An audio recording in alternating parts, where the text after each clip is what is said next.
Good afternoon, folks, from Capital Credit Union Park. We are live for the final game of this CWC East showcase here today in Green Bay. Game 4 of 4 between the designated home team, the Amherst Falcons, and the designated road team, the Wittenberg-Birnamwood Chargers. My name is Gunnar Zippert, along with you on the call for today's game. Mike Wendlandt with us on the production side of today's broadcast, as we get Coach Sipple for Wittenberg-Birnamwood and Coach Held for Amherst. The umpires meeting, exchanging lineup cards here. Nearly ready to go. We will not have the national anthem. It'll just be introducing the starting lineups. Previous games here today have seen wins from Bonduel, Shiocton, and Iola Scandinavia. Bonduel played first today. They played WIAA Fremont, Shiocton over Menominee Nation, and Iola Scandinavia over Manoa just before we got on the air here. All of those games were 5-inning affairs, run rule. So we hope we're in for a full 7 here. Want to see a competitive contest here between two of the top teams in the CWC East. According to the Wisconsin Baseball Yearbook, the Chargers favored to win the conference this season, just as they did a year ago, and in 2023 they shared the title with Shiocton. Bonduel winning in 2024. Amherst projected to finish third after finishing in second a year ago. And we're going to get ready for our starting lineups here. When these teams met a year ago, Wittenberg-Birnamwood dominated in both of those games, 11-0 and then 20-3 on their home field. So Amherst looking to put up a more competitive effort this year compared to last, under Coach Bill Held in his 8th year. And Coach Sipple is in his 2nd year as the head coach for Wittenberg-Birnamwood. He has been with the program for 4 years, so he's going into his 5th.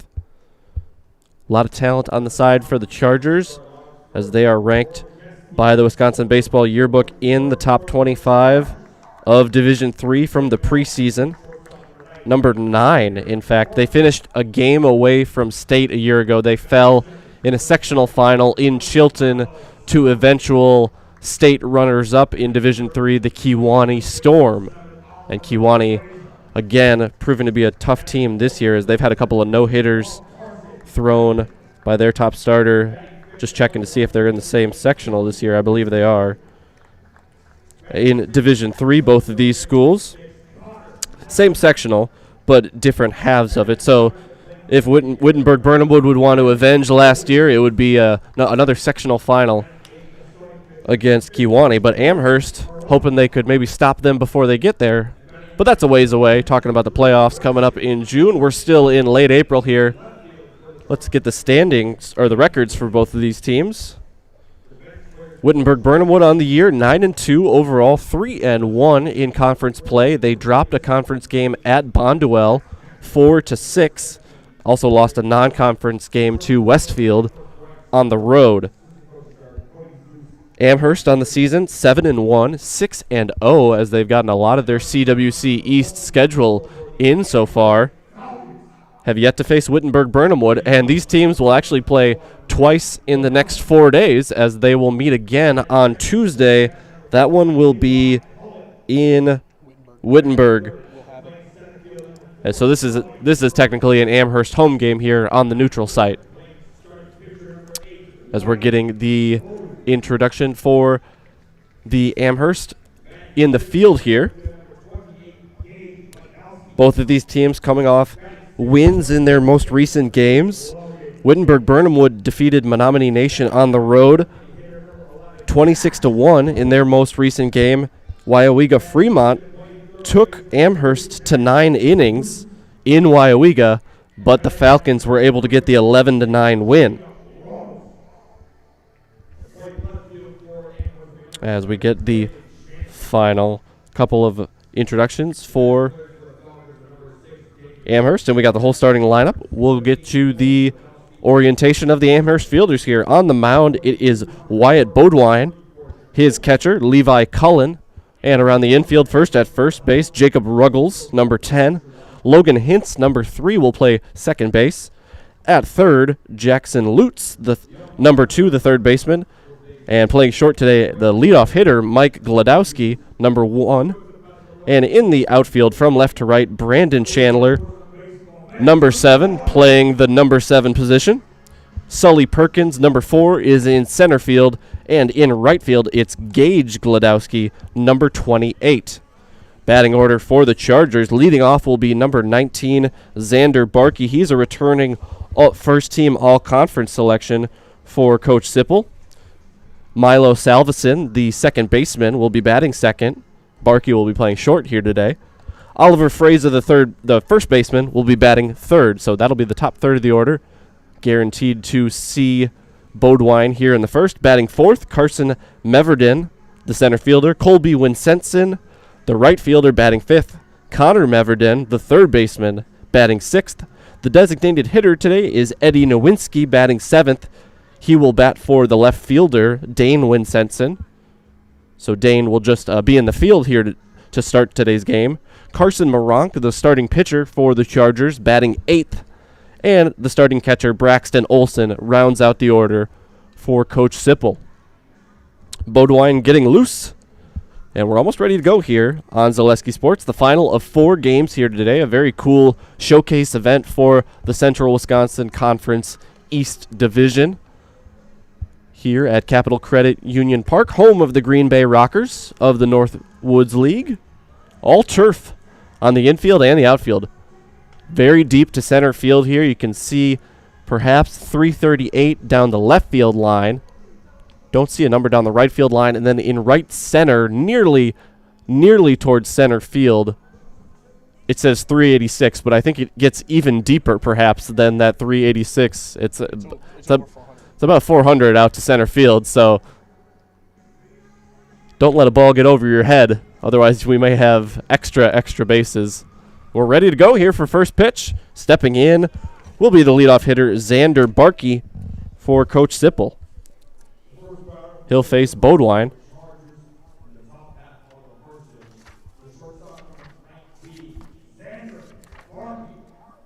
Xander wearing number 19, and we're nearly ready to go. The righty, Bodwine, ready to deliver the first pitch of today's game to his catcher, Cullen. And it is lined through the right side of the infield. A base hit for Barkey on the first pitch of the afternoon. Again, Barkey, a first-team all-conference selection from a year ago, also a pitcher on this team. He won't be on the mound here today, at least not to start.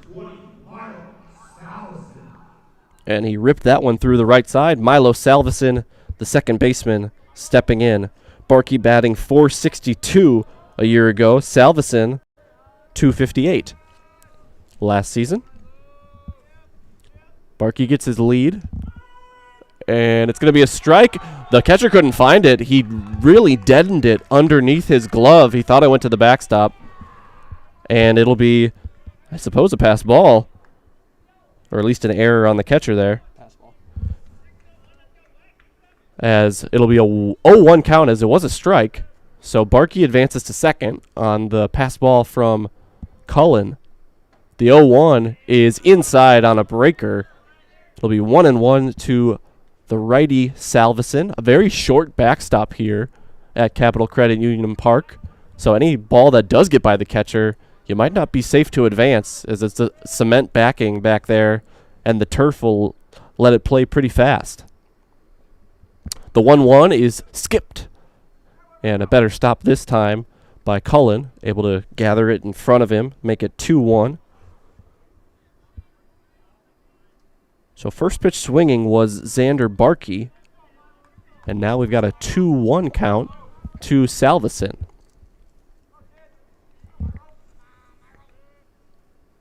The delivery is low. And with first base open now, Salveson 1 ball away from working a walk. Oliver Fraser, the first baseman, number 7, on deck. Fraser also a returning all-conference selection, and that'll be a base on balls for Salveson as he watches ball 4. And now runners on first and second for the Chargers. As Fraser steps in, we will hear from JG Plumbing. Call JG Plumbing for all of your residential or commercial plumbing needs. As your local Amana dealer, you can always trust in JG to get it fixed and get it off your mind. That's JG Plumbing in Amherst. And that one gets away. It'll be a wild pitch that advances both runners into scoring position. Barkey now just one base away, and Salveson down to second on the WP. So after that Barkey cracked single through the right side, it's been Amherst sort of defeating themselves here in the first inning. Back in the zone now is Bodwine with a strike. 1-1 with 2 runners in scoring position to the number 3 hitter, Freza. Freza batting .313 a year ago for a very impressive Chargers team. They finished 26-3, meaning they entered the playoffs with just 2 losses on their season, just 1 loss in conference. It was not to Amherst. I can check that in between innings. I believe it would be to Bonduel, who finished in third.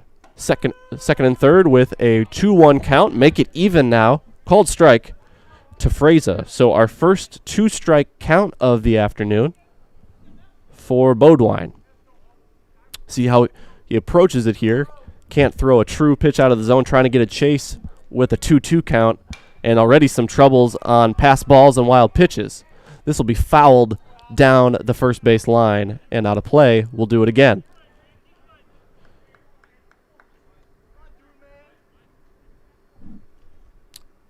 Another 2-2 coming from Bodwine.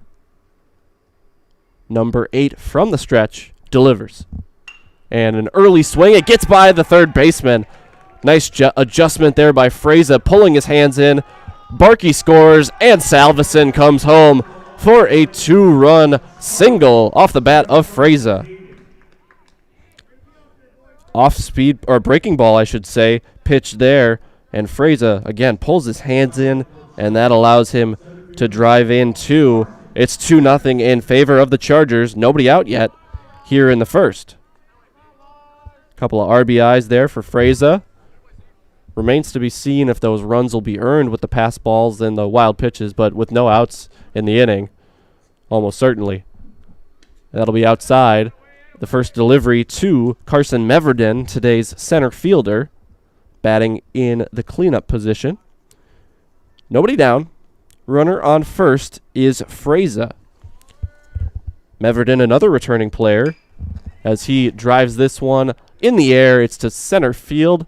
Perhaps the second baseman also playing it. It drops. It'll drop in short center. They did not have a read on that, and successfully advancing is Freza. Base hit.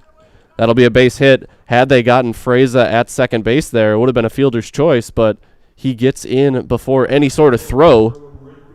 And Meverden with a sun-assisted single there to shallow center field on the second pitch he sees. Colby Winsenson, the right fielder, batting 5th. His brother Dane, the designated fielder, to start this game, as Colby drives it to left field. Settling under it for Amherst is Braden Chandler for the first out of the inning, and the runners stay put. And F7, our first out of the game. It was a long run on that Meverden bloop single for the center fielder Perkins, and the second baseman the shortstop, I should say, Gladowski, he wanted to help out, maybe catch it himself, but he did not have a read on the ball and had his back to the infield. 6th hitter of the inning is Connor Meverden, the third baseman. Carson on first base, and Freza on second. Foul ball allows Bodwine to get ahead, and Bodwine getting that first out of the inning. Perhaps we'll settle him in here, have a force out at any base. Could maybe turn 2 and get out of this. The ball's going to play fast on this turf infield, so certainly you don't expect any slow rollers, and any ground ball to the infielders should result in a good chance to turn 2. And this is stroked to left field. And it's going to get over the head of the left fielder and roll to the wall. Chandler broke in on that one, and it gets to the wall. 2 runs are going to come home on a 2 RBI double. And now getting picked off of second base is Meverden. So a bit of a silver lining at the end there for Amherst, but Connor Meverden does drive home 2 with a double.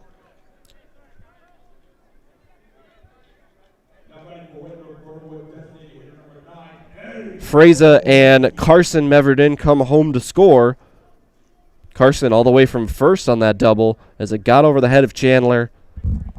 And now the bases are empty with 2 away. First pitch strike to the designated hitter, Eddie Nowinski. So 2 RBIs for Connor Meverden, but he gets picked off. That's going to go 7-5-4, I believe, on the tag there, as Chandler got it into the third baseman as the cutoff, or perhaps it was the shortstop. Regardless, they catch Meverden being a little too anxious to advance on the base paths. 1-1 now, with the bases empty, and a check swing will be called for a strike on Nowinski.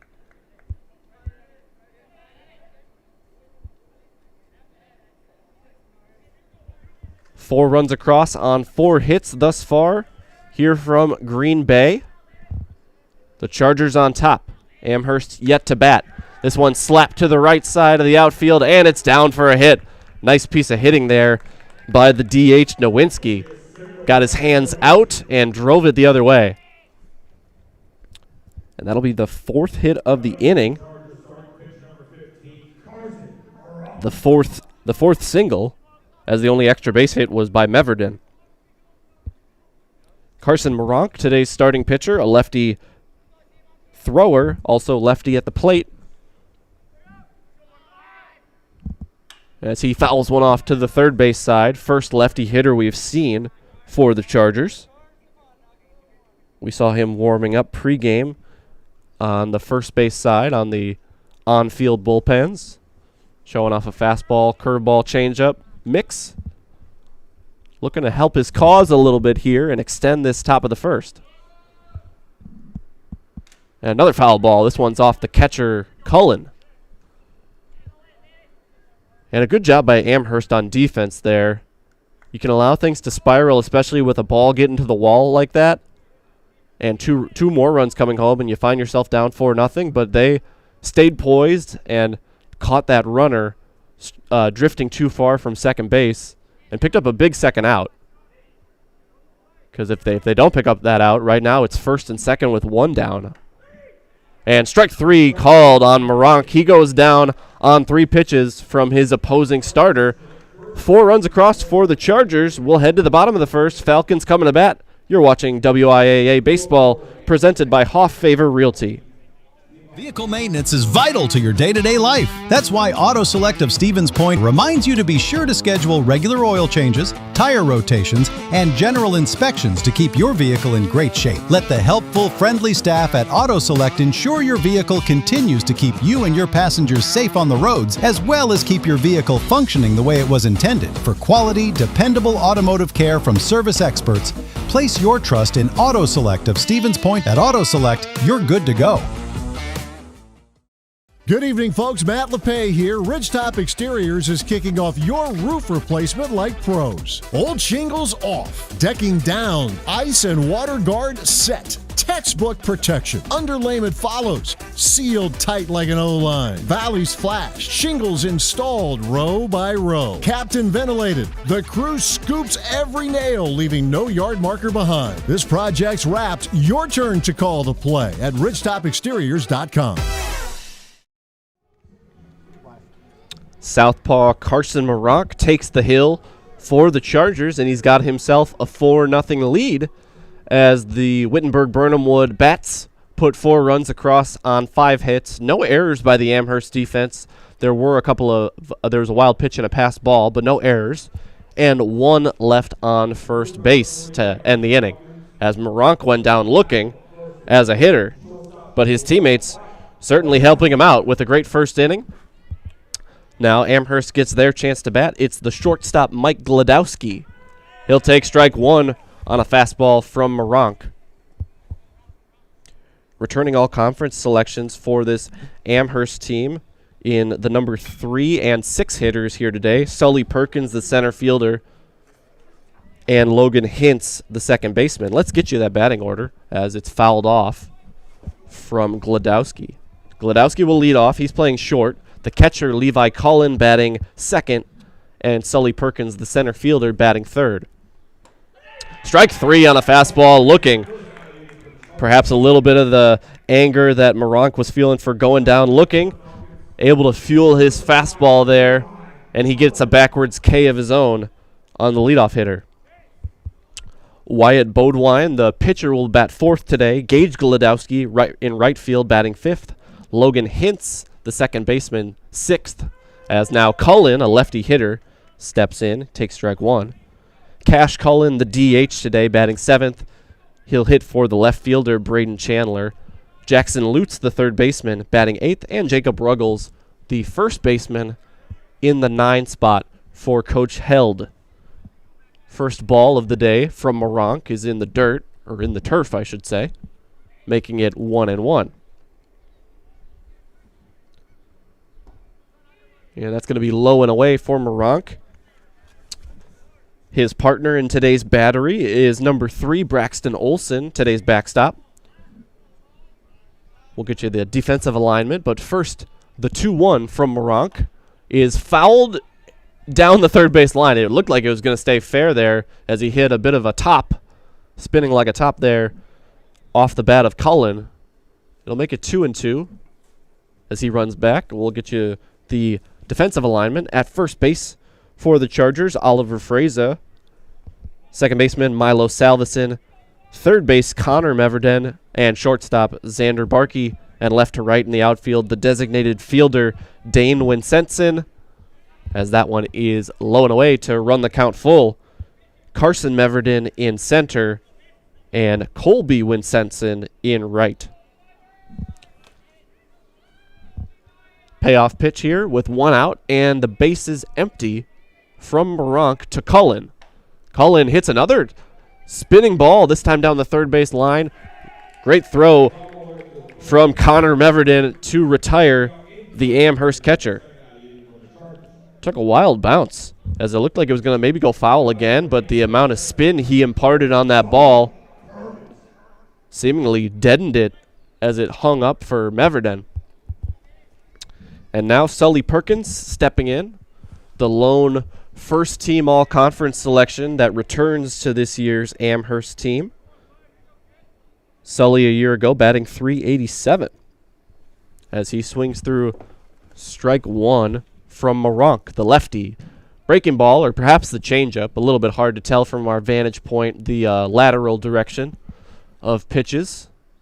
Either way, he left it in a spot he did not like. Moronk did. Perkins in the blue tops for Amherst against Moronk. That will be at the letters for strike two. Or I should say at the logo, as on the front of the Amherst jersey is just the Falcons logo. No word mark. Wittenberg in white pants as well, but they're black tops. As this is fouled off, unable to squeeze it. Might have skipped in the dirt before it got to Olson. Foul tip, but not secured by the backstop. No chance, really, when it hit the turf. 1-2 is hit in the air, and that'll get foul off the first base side. Moronk looking for a 1-2-3 first and get those hot Wittenberg-Birnamwood bats back up. They scored 26 in their most recent game. Freezing him with an outside breaking ball was Moronk. 2 strikeouts in the inning, both looking, and a perfect first frame for Carson on the mound. We'll head to the second. Wittenberg-Birnamwood leading 4-0 on Zaleski Sports. Today's game presented by Hoff Favor Realty. Help us create iron castings the world uses and trusts. At Wapaka Foundry, you're not just making parts. It's the pride in what you do, the quality of people beside you, and the career you create. What we make matters. Who makes them matters more. Join us. Cast your future at WIAA Foundry. Visit jobs.wapakafoundry.com. Go Falcons! You're tuned in to Better Halves. Mike, what are you looking for? Skip, I'm not getting older. I'm getting better. I still got big plans for my life and my Medicare. I know exactly what you want from Medicare. Same as all the other guys. Me! Hey, Mike, I'm Sheila from Security, and I'm just like you. In fact, I'm from your neighborhood, and I've got a Medicare plan that treats you like you. Did it just get better in here?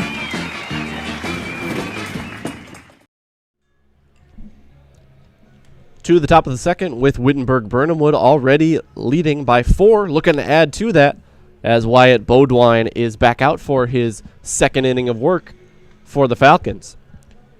No runs on no hits, no errors, and nobody left on in the bottom of the first for Amherst as they went 1-2-3 against Carson Moronk. Coming up for the Chargers, it'll be the number 9 hitter, today's catcher, Braxton Olson, and then back to the top of the order for Xander Barkey and Milo Salveson, both of them reaching in the first on a single and then a walk for Salveson, and they both came around to score on an Oliver Fraser RBI single.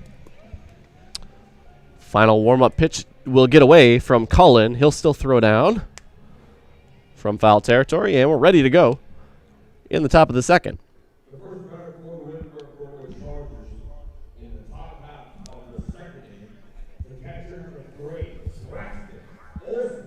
Braxton Olson digging in for the first time this afternoon in this CWC East showcase finale here from Green Bay. Bonduel Shiocton and Iola Scandinavia winners so far on the day, as that one's going to be down for ball 1. Wittenberg-Birnamwood and Amherst looking to join those 3 teams as getting a win here on a semi-professional, even professional Wood Bat League field. Fouled off by Olson to make it 1-1, as I believe it on the scoreboard it said starting on May 27th, Northwoods League play will start here in Green Bay. 1-1 to the backstop for Wittenberg-Birnamwood. He fouls that one off and falls behind. In the first meeting between these two teams a year ago, it was an 11-0 win for the Chargers in Amherst, a complete game shutout thrown by Chris Sipple, who I can only imagine, son of the manager. This is going to be outside on the 1-2. Chris Sipple in that one, 5 innings, 7 strikeouts, 1 walk, no hits. So no hitter, I should have said. Should have led with that. And that one, similarly, Wittenberg-Birnamwood got out to an early lead. That 2-2 is going to be just outside. Good eye from Olson to work the count full. In that game about a year ago, the Chargers scored 1 in the top of the first and then 3 in the top of the second to get out to a 4-0 lead.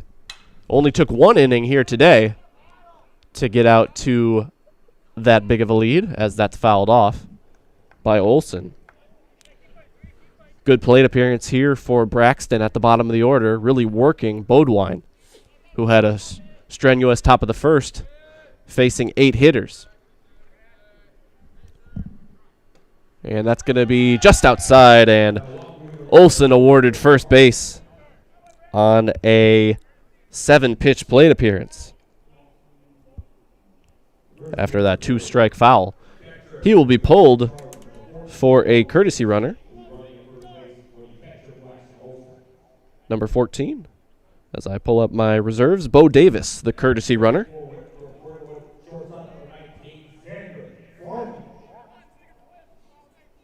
Didn't see Moronk or Bodwine, the pitchers, reach yet, nor Cullen, the catcher. So courtesy runner, typically for the pitchers and catchers. Back to the top of the order for Xander Barkey. He swung at the first pitch he saw last time and grounded a single to right. This time he takes, and they've got the runner perhaps, but his too big of a lead for Davis as he steals on the first pitch. By the body language of Cullen, I thought they maybe had him picked off at first, but when I looked over to first base, Davis was already out of my line of sight. So Bo Davis, the courtesy runner, with a steal. And now a runner in scoring position. Likely Barkey knew not to swing at that first pitch as the runner was going. He puts a charge into this 0-1. The right fielder settling under it. Davis will tag and advance as the relay is late. Gage Glodowski making the catch out in right field. So one down, runner on third off a productive out number 1 from Xander Barkey. Salveson, the second baseman, stepping back in. He walked his first time up, advanced to second on a wild pitch, and then scored on the Oliver Fraser single, 2 RBI single. Now Salveson's got a runner on third with 1 down. Strike 1 to the Charger second baseman. 0-1, Bodwine to the stretch, as he was for the last hitter, but now he's got his runner right in front of him at third base. That's going to be low and away, 1-1. Just like these players bring their best to the field, Ridgetop Exteriors brings top-tier performance to your home. Roofing, siding, windows, and doors, Ridgetop Exteriors has the winning strategy to protect your home. Visit ridgetopexteriors.com. Salveson puts a charge into this one. It's heading foul. Can the first baseman get over there? Not in time. Was Jacob Ruggles. The right fielder, Gage Glodowski, also giving it a look towards the Charger bullpen on the field. But Salveson will remain alive at the plate. Had they caught that, I believe Davis certainly, as he showed off his speed so far, he would have been able to tag and score. The 1-2 is pulled this time foul towards a couple of fans. The netting doesn't quite extend here as far as you might see at, well, certainly an MLB park, but even some affiliated minor leagues. Northwoods League doesn't quite have that mandated netting all the way down the baselines. Again, 1-2 to number 20, Milo Salveson. And he'll foul it again, alternating sides of the field here. This time again to the first base side. Bodwine in the first. Didn't get his first out until his 5th hitter he saw, so a bit of a positive trend here in the second, retiring the second hitter he saw. And this one's going to be grounded to the right side. Third baseman coming in on it. Throw is in time, but it'll be an RBI single for Milo Salveson. That'll be Jackson Lutz making the play there. It was bang-bang at first base, but his throw in time. And, of course, when I said there was going to be no slow ground balls an inning ago, we see one right there. So first RBI of the day for Salveson as Davis scores Braxton Olson's run as he came out as a courtesy runner.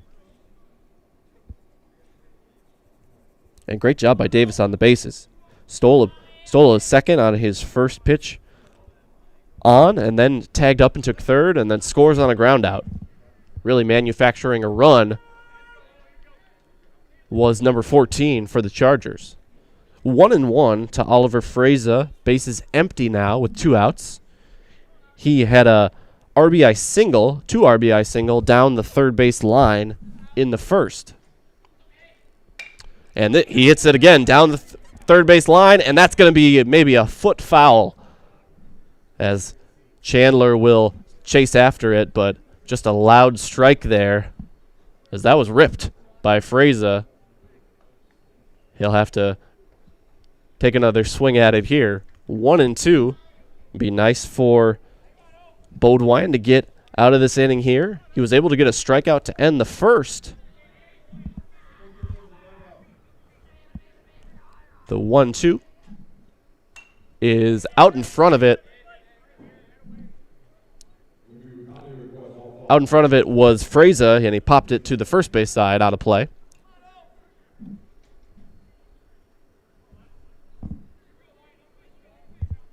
On deck, Carson Meverden, hoping this second inning gets extended by Freza.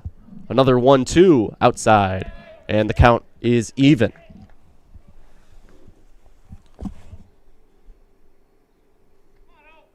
Freza, a second-team all-conference selection a year ago.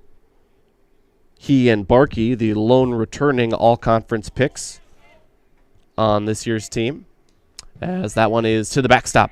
And you see how fast that ball reaches the backstop and then how quickly it plays off there.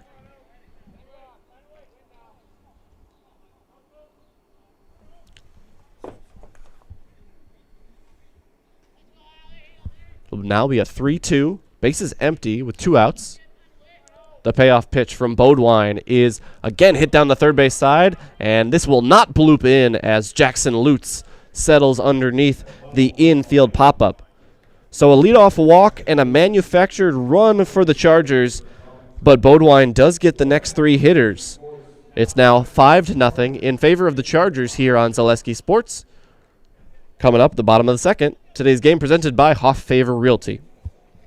Looking to buy flooring today? Shop R&R Flooring and Furniture. We have more flooring in stock and ready to go than the big box stores. Over 250,000 square feet. That's right, over 250,000 square feet of luxury vinyl planking carpet in over 150 colors. R&R guarantees you will find what you're looking for at a price you won't find anywhere else. Grab your new floor today or schedule an installation. When it comes to flooring, furniture, and mattresses, it's easy. Come to R&R Flooring and Furniture today. That's all it takes.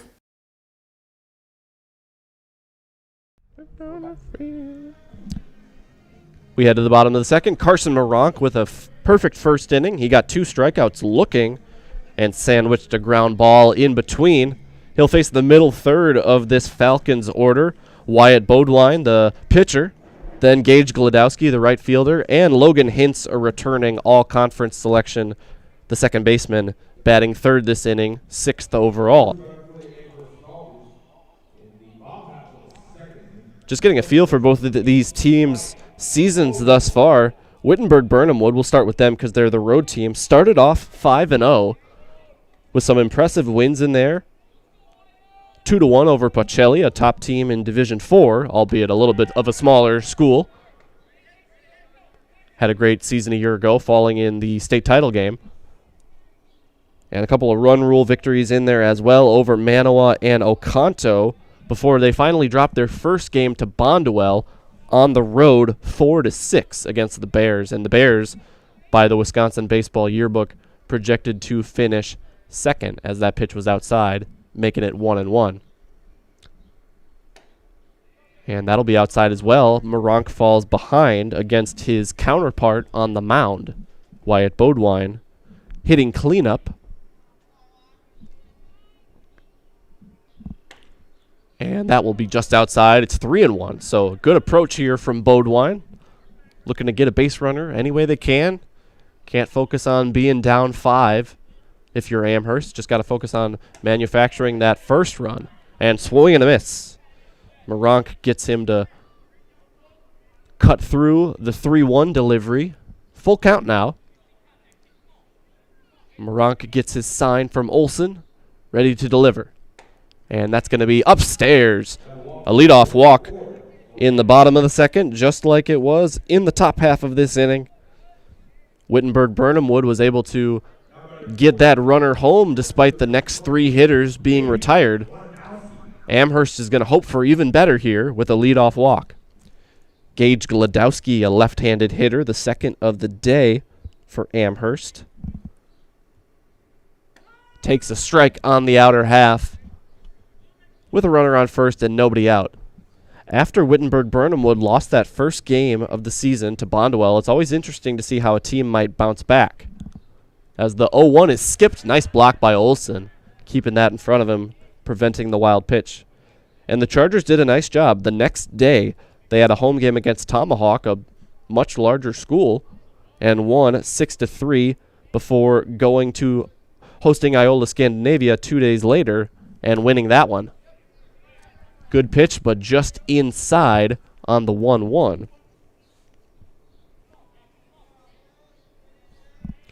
So now a 2-1 with a runner on first base. Moronk will look straight at him and deliver. And ahead of it, but fouling it off, was Gage Glodowski. Mike Glodowski, the leadoff hitter, and playing shortstop. Gage batting in the 5-hole, playing right field. After those 2 wins against Tomahawk and Iola Scandinavia, a game with no score reported against Mosinee presumably got rained out and delayed. And this one is hit to right field. Glodowski hits one to where he was just playing in the top half of this inning for the first hit of the day for the Falcons. Nice piece of hitting there on a high delivery. Bodewine down to second. No courtesy runner for the pitcher, Bodewine. Interesting to note. As a leadoff walk, it's not like he's going to be pitching anytime soon, you hope, if you're head coach Bill Held. Swing and a miss on the first delivery to Logan Hintz, a second-team all-conference selection a year ago. Playing second base here today.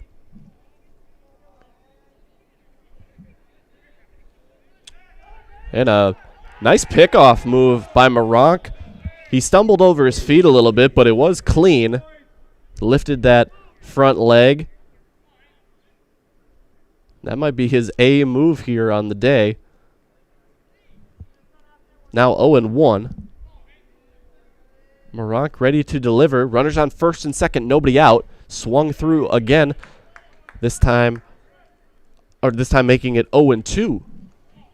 And just finishing up our Wittenberg-Birnamwood schedule discussion, after those wins against Tomahawk and Iola Scandinavia, lost a non-conference game on the road at Westfield, a member of the South Central Conference, 5-1. But then again bounced back with a nice win at home over a larger school, 3-1 over Northland Pines, and then went on the road to Menominee Nation on Thursday and got a big win. So a couple of dips in the season so far for the Chargers, but they've done a nice job of winning their next 2 games every time they've taken a loss. And that one will be outside and low, 2-2. Again, Olsen doing a nice job to keep it in front, especially with runners on base here. Count now even for Logan Hintz, the righty hitter. The 2-2 is fouled off on a pitch at the top of the zone. After a couple of swings and misses by Hintz, he's been able to get a piece on these foul balls.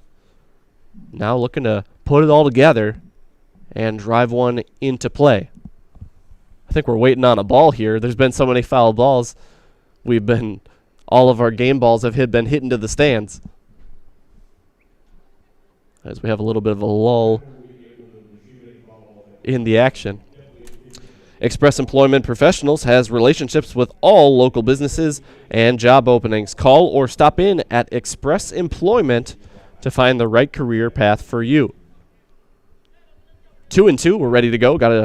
Not a new ball, but got a reused ball ready to go.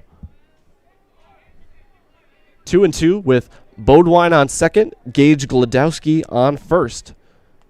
Falcons looking to make a little bit of noise here in the bottom of the second. And this is put into play foul down the first base side. There's a rocket off the bat of Hintz.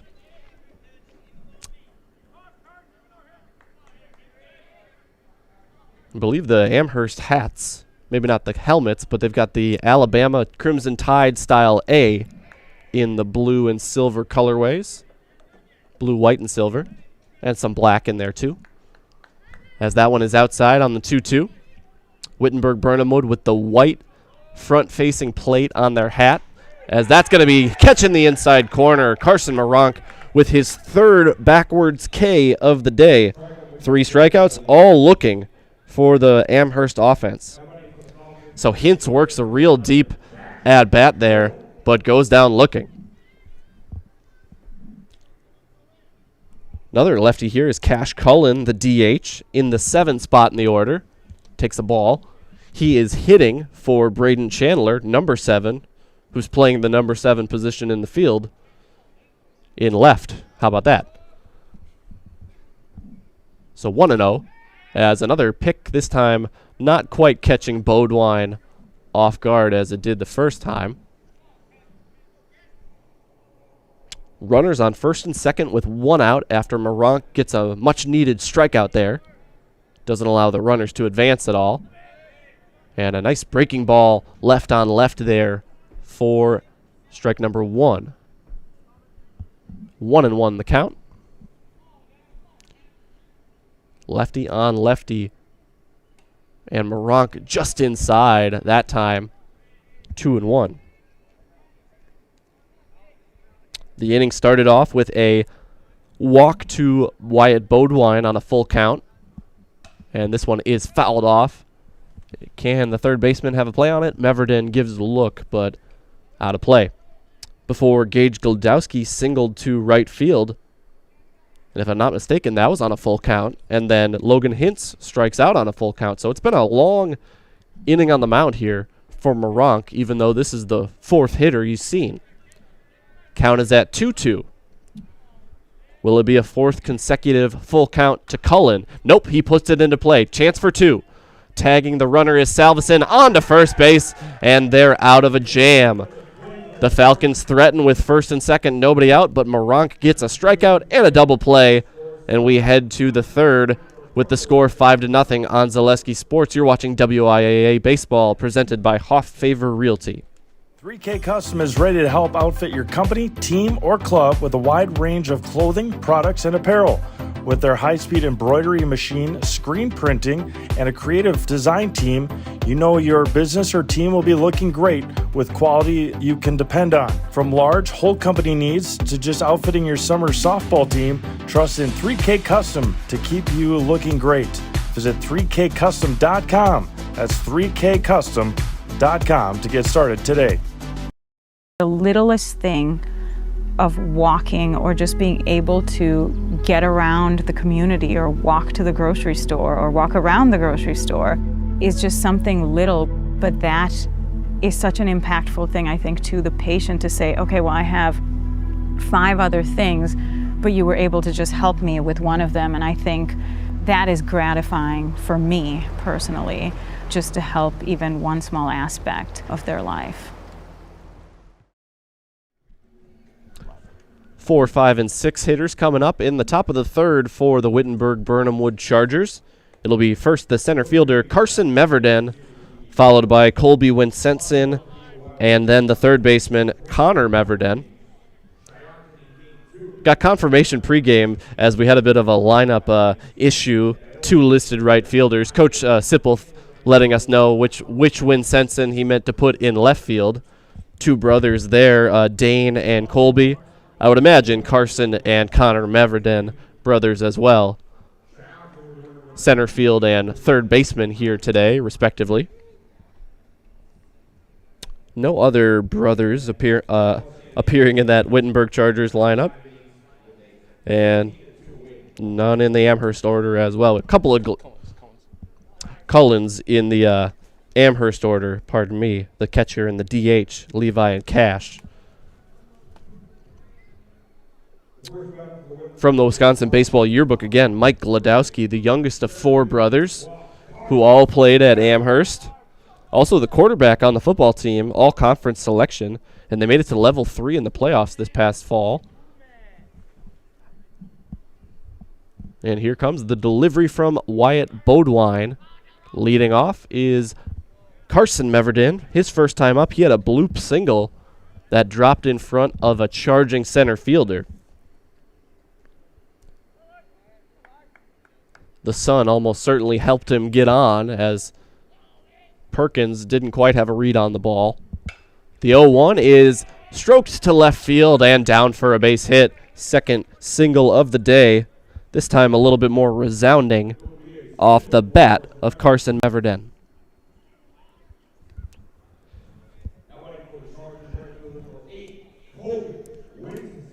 Colby Winsenson to the plate, the right fielder. He flew out to left field for his first time up for the first out of the first inning. The first 4 hitters got on against Bodewine, and two came home to score before the first out was recorded. It's now 5-0, as Amherst threatened a little bit in the bottom of the second, got first and second with nobody out, but it ends up being no runs on 1 hit, no errors, and 1 left on for the Falcons. The 1-0 coming here from Bodewine with a runner on first. Nobody out. Strike number 1 to even it up. All 3 leadoff hitters have reached today for the Chargers.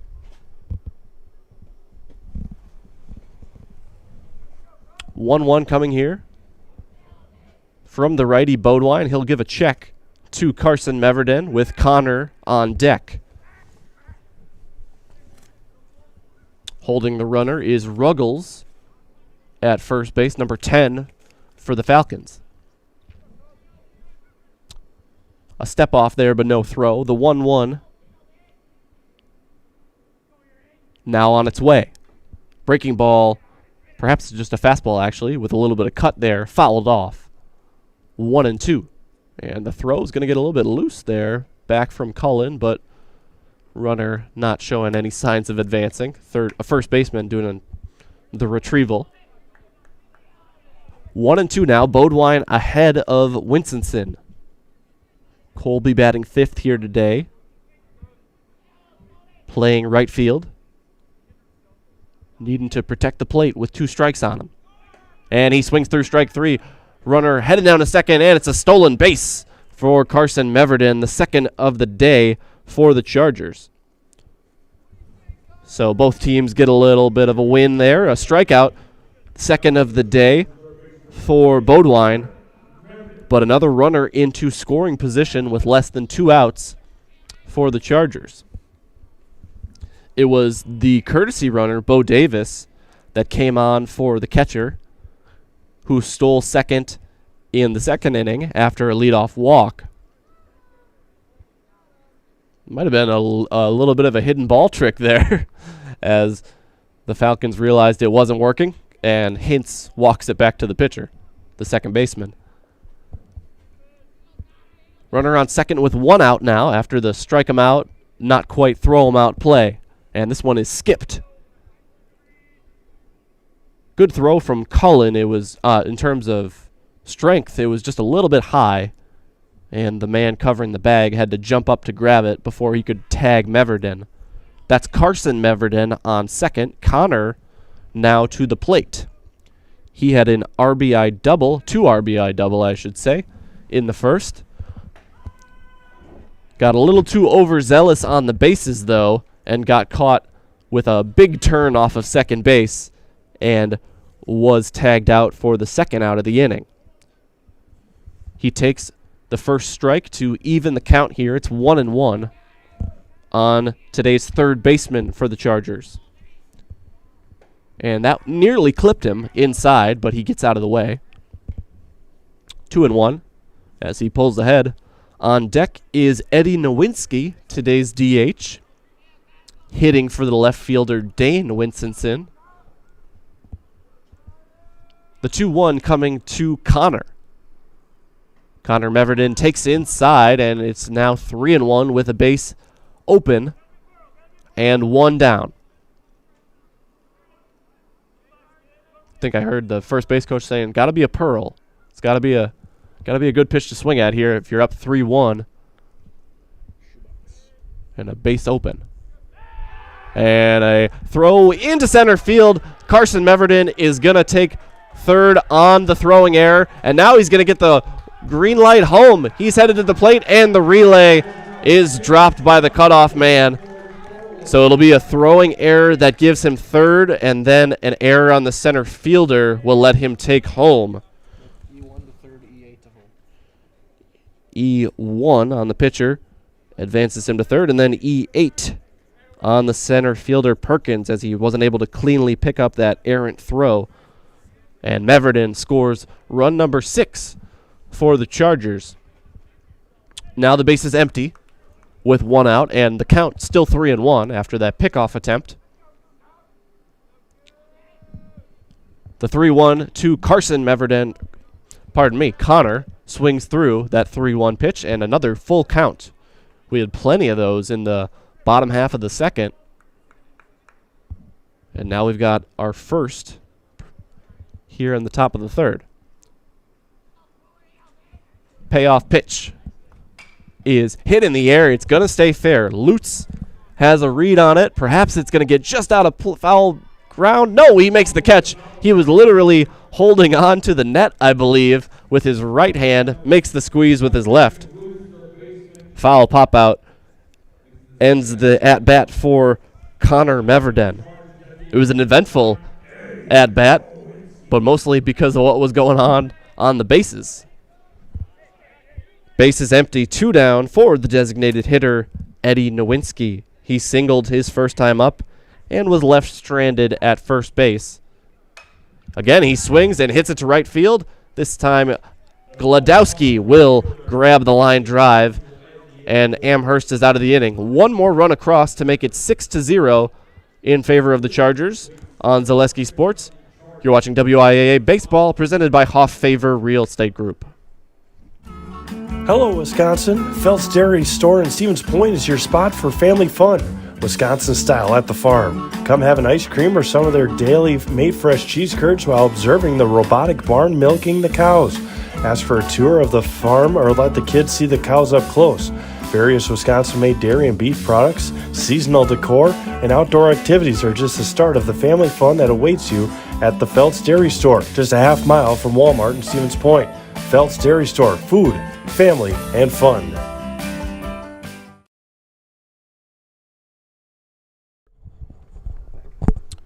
Welcome back on Zaleski Sports. A 6-0 lead for the Wittenberg-Birnamwood Chargers here in Green Bay from Capital Credit Union Park, home of the Green Bay Rockers of the Northwoods League.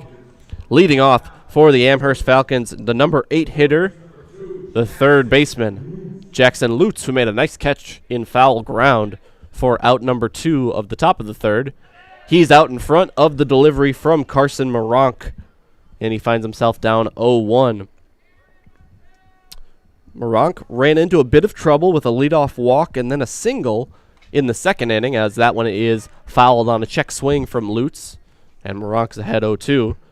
But after it was first and second, nobody out, Maronk froze Logan Hintz on a full count for a strikeout, and then got a ground ball right to the second baseman, Salveson. He tagged a runner for out number 2 and threw it to first for out number 3 as the Chargers got out of a jam. That one outside, so 1-2 coming from Maronk. Just like strike number 1, Lutz out in front of that one for strike 3, 4th K of the day for Maronk, but the first time a batter has gone down swinging on strikes. Jacob Ruggles, the first baseman, the 4th left-handed hitter in this order for Amherst. And while that's usually a benefit to a coach, having some lefty hitters, as most pitchers tend to be right-handed, when you come up against a good lefty, the left-on-left matchup is not in your favor. It's 2-0 as Ruggles gets ahead. If you're considering a career in fabrication or welding, consider dropping off a resume at Legacy Steel. This brand new addition to our Amherst community is located in the Amherst Business Park. That's Legacy Steel, proud supporter of your Amherst Falcons. 3-0 now. Maronk, at risk of losing the number 9 hitter, Ruggles, pours in a strike to make this next pitch much more interesting. Red light was fully on there for Ruggles. 3-0. He'll take the 3-1 and work a 5-pitch walk. Second base on balls of the day for the Falcons. Second issued by Maronk. Chargers also with 2 walks. 1 in the first, 1 in the second. The Falcons had 1 in the second, and now a 1-out walk in the third. Back to the top of the order. The shortstop, number 1, Mike Gladowski, grounder to the right side. Salveson, a diving try. It kicks off his glove into right field. It'll be a hit, but now trying to go to third base is Ruggles, and he is thrown out. 9-5 on the out there. It'll be a single for Gladowski, but Ruggles got a little too overzealous trying to take third, and credit to the right fielder, Colby Winstonson, with a great throw for the second out of the inning. Runner on first with 2 outs now. Exciting play there as it bounced off the glove of Milo Salveson. He made a diving attempt, deadened it in short right field, setting up Winstonson for the throw. Levi Cullen grounded out to third base his first time up. Swings through strike 1. On a pitch pretty similar to how Lutz got down 0-1. Breaking ball from Moronk. Moronk will go over to first with Gladowski back in standing.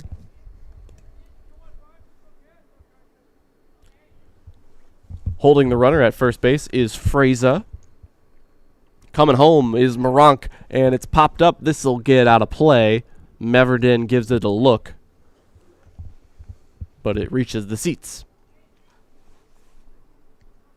Coming to you from Green Bay, Wisconsin. A beautiful 60-degree day here on Holmgren Way at the home of the Green Bay Rockers, Capital Credit Union Park. Game 4 of 4 as all 8 teams participating from the CWC East today. Strikeout on a drop third strike. Olsen completes the play. 5 strikeouts now for Moronk and 3 scoreless innings. As we head to the top of the 4th, it's 6-0 on Zaleski Sports. You're watching WIAA Baseball, presented by Hoff Favor Real Estate Group. We're back with Better Halves. Jane is looking for a better health plan. Jane? I need someone who'll make time for me. So, how would you two get to know me? You want time? I'll keep you on hold all night long. He sounds gross. Jane, I'm Steve from Security. I won't treat you like a number. I've got award-winning service and coverage made just for you. Now that's better. Next up, networks. The quality materials that was used when the house was built were below builder grade. I wanted to do something a little exciting, add a little bit of color, a little bit of texture. The Infinity team took time to get to know us. He wanted to know what we wanted. Once he saw my design, he says, well, let's make this happen. It's a big project. Just changed the whole look of the house, and it looks like a brand new home. The Infinity team treated us like we were their family. I would recommend Infinity to anybody. The Wittenberg-Birnamwood Chargers up 6-0. They've scored in every inning thus far, 4 in the top of the first, and then 1 in each of the second and the third. We head to the top of the 4th with Carson Moronk, today's starting pitcher, headed to the plate as the number 8 hitter. He'll lead off, followed by his catcher, Braxton Olson, and the top of the order in shortstop, Xander Barkey, to face Wyatt Bodwine, back on for his 4th inning of work. And after that first inning, Bodwine has done a nice job of settling in. A couple of runs. The run in the second was really manufactured by the runner, Bo Davis, who came on for the catcher, Braxton Olson, stole second, tagged up, took third, and then scored on a ground out. Bodwine really did his part after he issued the leadoff walk, and then last inning, a leadoff single, a stolen base, and then a couple of errors, one of them being Bodwine's, throwing it into center field on a pickoff attempt, allowing that run to score. It's been the leadoff batter reaching and scoring each of the past 2 innings, followed by the Amherst pitcher retiring the next 3 hitters. So looking to strand the leadoff guy for the first time. He struck out Moronk in the first to end that frame. That's going to be outside, 1-0. Moronk struck out looking, which is something he's been doing to hitters here today. 5 strikeouts on the mound, 3 of the backwards K variety. 1-0 with Braxton Olson on deck. On the inside half, Moronk takes a strike. Save up to $180 on new tires at Sherrill Tire and Auto Service now through June on 4 Goodyear tires, with locations in Stevens Point, Wisconsin Rapids, Wausau, and Marshfield. The 1-1, a big rip from Moronk on a heater. Comes up empty, and he's down to his last strike to lead off the fourth. 6 hits on the day for Wittenberg-Birnamwood. Amherst with 2 and 2 errors. No errors yet for the Chargers. That one is just outside. It'll make it 2-2. In the bottom of the third, no runs on 1 hit, no errors for Wittenberg, and 1 left on for the Falcons. The 2-2 to Moronk. Outside, and the count is full. And in the bottom of the third again, Amherst looked like they had something cooking. They get that leadoff.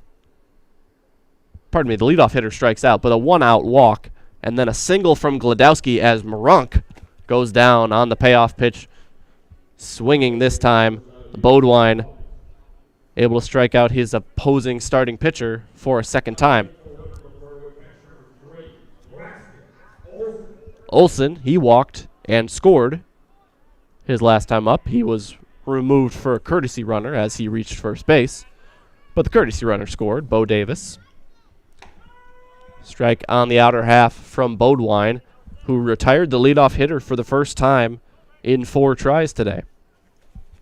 Amherst looked like they had something cooking in the third. Runners on first and second with 1 out perhaps, but the ball, as it got away from the Charger defenders, as this is popped into the right field foul territory and not able to corral it from Ruggles. He had the sun in his eyes.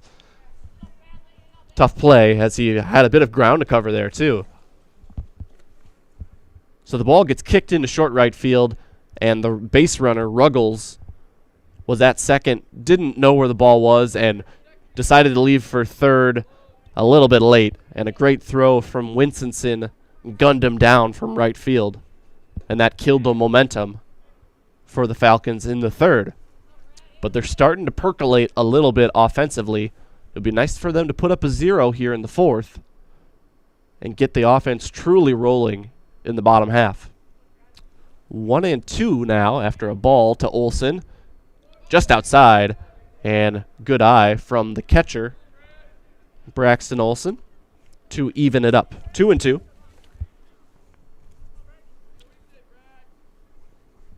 As Bodwine is into his 4th inning of work. Swing and a miss, and the second strikeout of the inning for Bodwine. Bodwine goes down on strikes, the 4th K of the day for Bodwine. And just the way you want to approach the leadoff hitter for Bodwine. Bases empty and 2 outs. As Barkey so far today, 1 for 2 with a single to right field and a fly out to right field. He scored a run in the first inning, and this time he pulls it to the left side. It's the shortstop Gladowski. Throw to first, not in time. Infield single for Barkey. Announced as an infield single over the PA. That's a debatable one, as Gladowski didn't quite cleanly field it, but that is a fast runner down that first base line.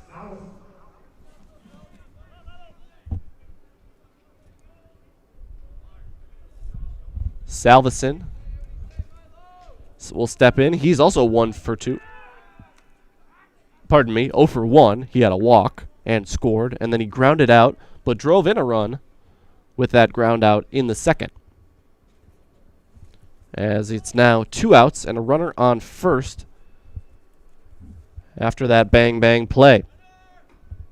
And now Barkey stealing second for the first time today, the 3rd steal for the Chargers, as that one got away from Cullen, so no chance at a throw for Levi.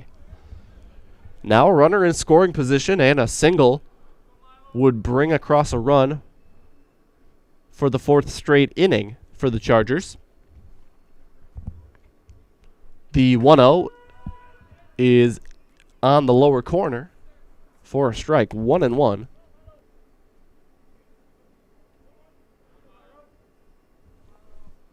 One coming here from Bodwine, trying to strand a runner in scoring position and put up a 0.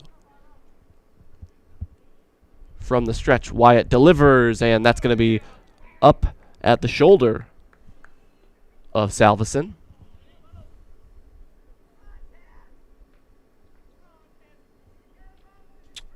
We took a look at Wittenberg-Birnamwood's schedule on the year, just getting a feel for their season. As this one is outside, doing the same for Amherst. 3-1 now the count. Opened the season with a big win over Bonduel at home, 3-2. And then a big win on the road at Menominee Nation before dropping their only game of the season thus far, 8-9 against Pardeeville at home in non-conference. And that is on the outside edge to make the count full, 3-2. And ever since then, 5 wins in a row. And of those 5, 4 of those games have been decided by 2 runs or fewer. A 2-run win over Iola Scandinavia, same against WIAA Fremont in 9 innings, and against Shiocton, 3-1, as that one is low and in. A walk for Milo Salveson, his second of the day. So let's take a look at this win streak as Freza comes to the plate. Amherst defeated Shiocton 3-1 at home. Then Manawa 14-1 at home. Nakusa in a non-conference game 6-5 again at home. Iola Scandinavia 5-3 from Amherst High School at home, and then that road extra innings victory at Waiawega 11-9 in 9 innings. That'll be outside to Oliver Freza. He's 1 for 2 today. He drove in 2 runs with a single in the first and then popped out to the third baseman in the second. So Amherst on a bit of a roll coming into today's game, although the wins have not been dominant. A lot of close ball games, and that'll help them as they get deeper into the season and into the postseason. Good to play some of those tight ball games. Strike in there, again evening the count. 1-1 to Freza. Carson Meverden on deck. He's 2 for 2. Bodewine got the first 2 outs of this inning on strikeouts, but then an error and a walk have gotten runners on. Delivering a fly ball to right field is Freza. Gladowski under it. And for the first time today, Amherst able to put a 0 on the scoreboard here in the top of the 4th. Falcons coming to bat, down 6-0 on Zaleski Sports. You're watching WIAA Baseball presented by Hoff Favor Real Estate Group. Are you tired of being a boring old tree, bird, or mythical war hero? Find the right job for you at Express Employment. Stop today and discuss positions that fit your abilities and qualifications, leading you to the perfect job. Always local, always strategically selected to match your skill set with local employers. There's a perfect job out there. Let Express Employment professionals help you find it. In Wausau, Stevens Point, Medford, and Marshfield. Find jobs and apply online at expresspros.com. Culligan Water delivers. From your first call, to your first sip, to your first soak. Culligan, give us a tap. The only water that comes with a van. Welcome back on Zaleski Sports. We head to the bottom of the 4th. We're halfway through this 7-inning game. 6-0. Wittenberg-Birnamwood, the Chargers, out to a lead. Sully Perkins, the number 3 hitter, stepping in for Amherst to lead off the bottom half of the 4th inning. After him, it'll be Wyatt Bodewine, today's pitcher, and Gage Gladowski, who ended the top of the 4th, catching that fly ball for out number 3. Ball number 1 from Carson Moronk of Wittenberg-Birnamwood, and that time a breaking ball gets left high and outside. The International Bank of Amherst invites you to bank locally with all the amenities you'd expect from your local bank. Great rates and local, friendly service with a smile. Put your trust in the International Bank of Amherst. Foul ball makes it 2-1.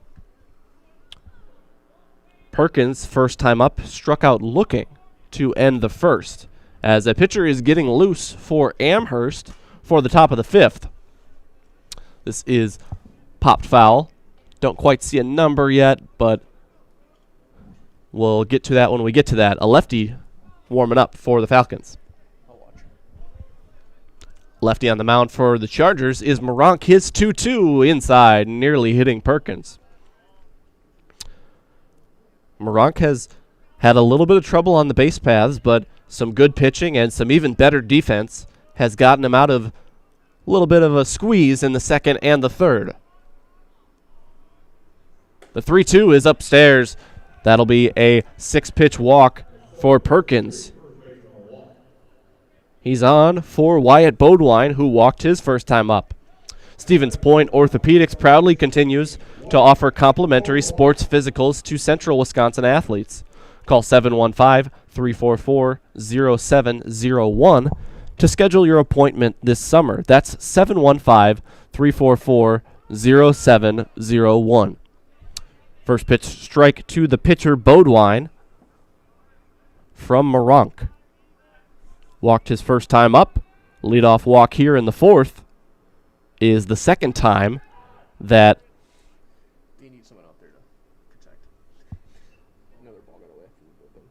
ball got loose from the warming pitcher for Amherst. I think they need a third player out there. You got your catcher, obviously.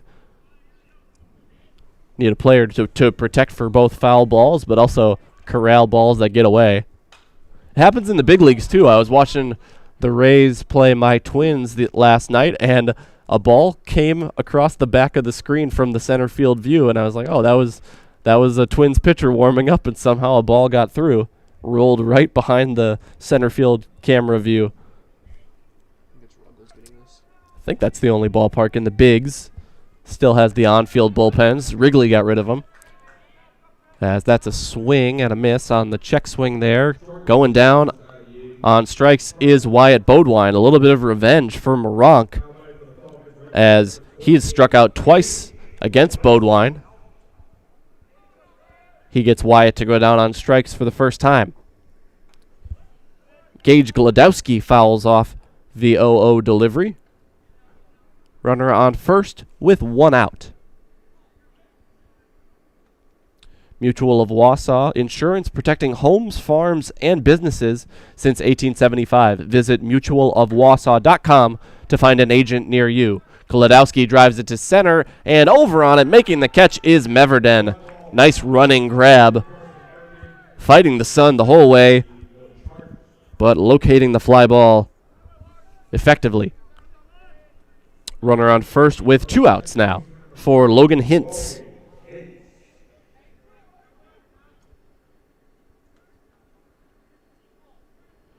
So two outs for Moronk. Runner on first is Perkins, the leadoff walk. And a ball outside from Carson. Hasn't been able to locate that breaking ball a couple times to right-handed hitters. The delivery, and that's upstairs on a fastball. 2-0. Perhaps Hintz will take some of the approach that Perkins used to get that leadoff walk, as he's already ahead 2-0. And that one will catch the inside of the zone, 2-1. So now Hintz ready to go after that first strike from Moronk. Believe the warming pitcher for Amherst was Jacob Ruggles, the starting first baseman. We'll see if he comes in to start the fifth. And that one's going to be outside. It's 3-1. Good spot here for Logan Hintz. He struck out looking his first time up. Swung through a couple of pitches from Moronk that time. Here's the 3-1 runner going, and no throw, as it's ball 4 on pitch number 5 to Hintz. Second walk of the inning, and that's been the one blemish against Moronk today. That's now the fourth walk he's issued. Cash Cullen, the lefty DH, batting for the left fielder, comes up here with Hintz on first and Perkins on second. Swung on and fouled. Olsen looking for it. When it comes to real estate, you need someone you can trust to know every town, street, and deer trail in the area. Brett Favor of Hoff Favor Real Estate is here for you. Whether buying, selling, or just curious about real estate values, reach out to Brett Favor. First and second, two outs. Ooh, a bit of a unexpected throw over.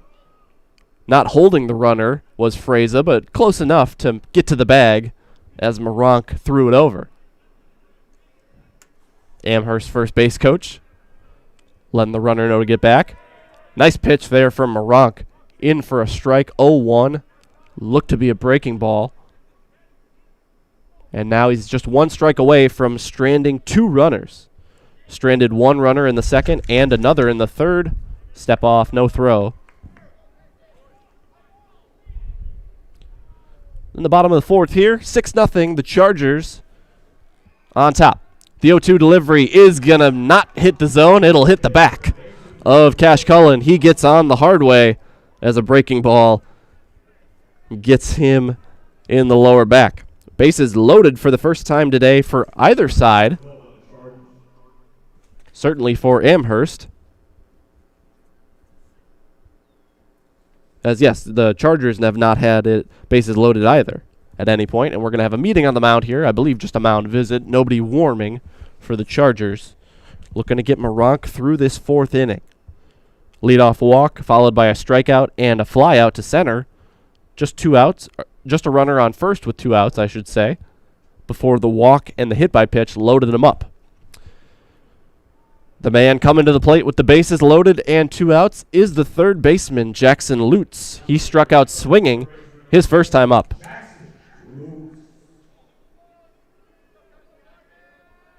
Lutz has made a couple of nice plays on pop-ups at third base, including one in foul ground, nearly got out of play.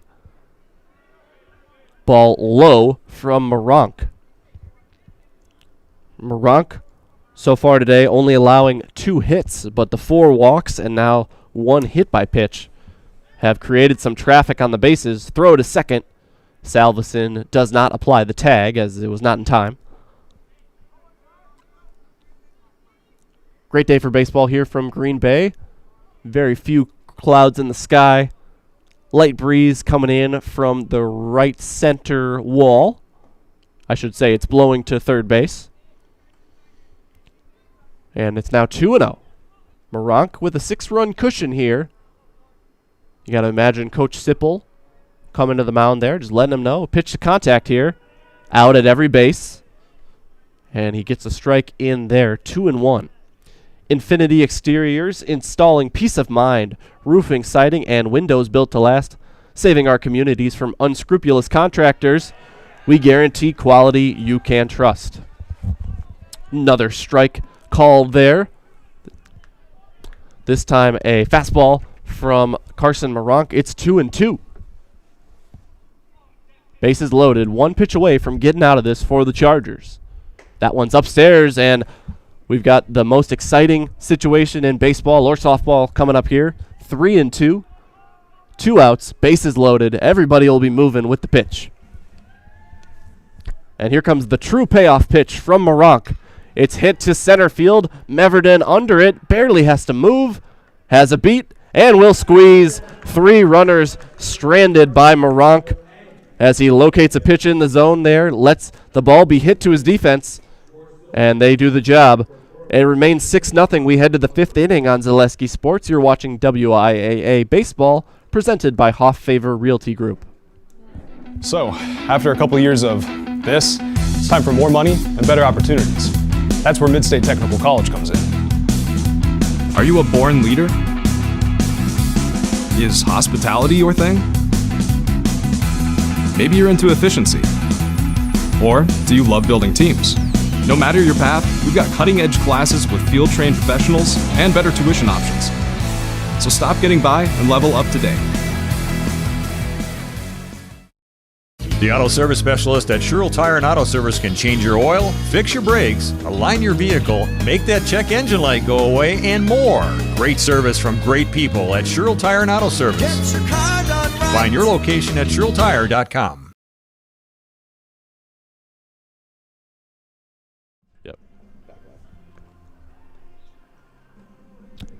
Best chance offensively for the Falcons is stymied in the bottom of the 4th. No runs on no hits, no errors, but 3 left on as Carson Moronk walked a couple hitters, plunked one in between, but was able to strand all 3 batters on base.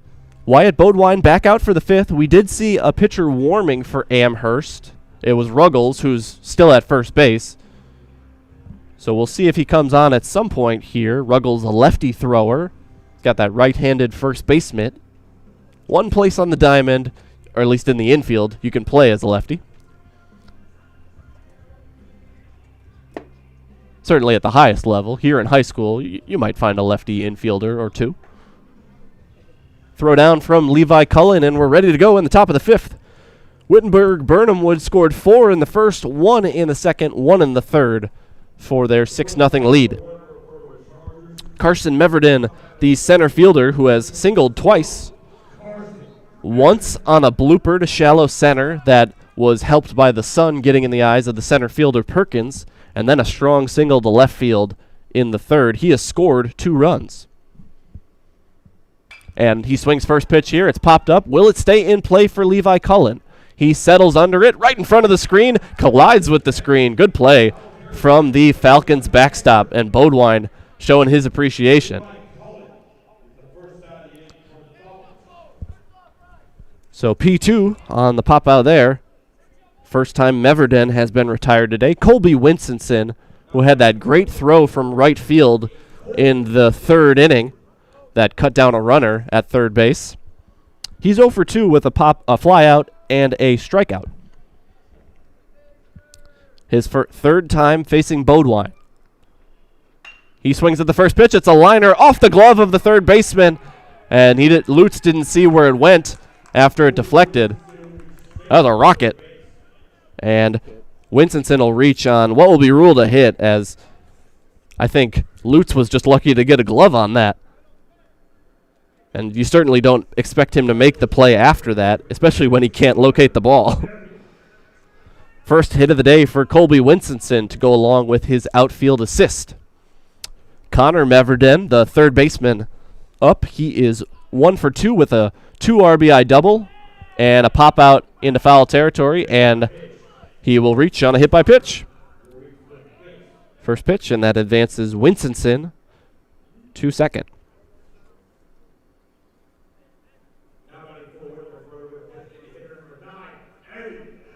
Eddie Nowinski 1 for 2 with a single to right field and then a line out to right field on the first pitch he saw. That ended the 3rd inning, but it was good contact from today's DH. Both DHs for today's squad as that ball gets away, and they might have had the runners held up there, but a throw into left field from Cullen will allow Winstonson to take home. It was a pass ball, but again, that backstop so close, it gave Cullen a chance to throw out a runner. So I think it'll be a wild pitch will allow them to advance 1 base, and then the E2, the throwing error, will allow Winstonson to score. So the wild pitch also allows Meverden to take second. So 7-0 our score, as Winstonson scores for the first time today. 1-0 to the DH Nowinski. He takes strike 1. Both teams hitting their DH 7th today, and both are hitting for the left fielder. Nowinski for the Chargers and Cash Cullen for the Falcons. Runner on second with 1 out. 1 run across here in the 5th. Inside, taken by Nowinski. Now's the time for that new roofing project you've been putting off. Call Bob Gould Roofing for that brand new roof your home deserves. That's Bob Gould Roofing in Amherst. 2-1 as Nowinski pulls back ahead. Meverden gets his lead. Swung on, chopped to the left side. Meverden will stay put at second. Lutz corrals, throws in time, and that'll be the second out of the inning. Lutz double clutched there, but throw was in plenty of time on a hard ground ball off 1 hop from Nowinski. Smart play, looking back the runner, or at least gesturing him back to second. And Meverden remains at second. Pinch hitter for the Chargers is number 18, Max Kasprak. He'll hit for the pitcher. Moronk.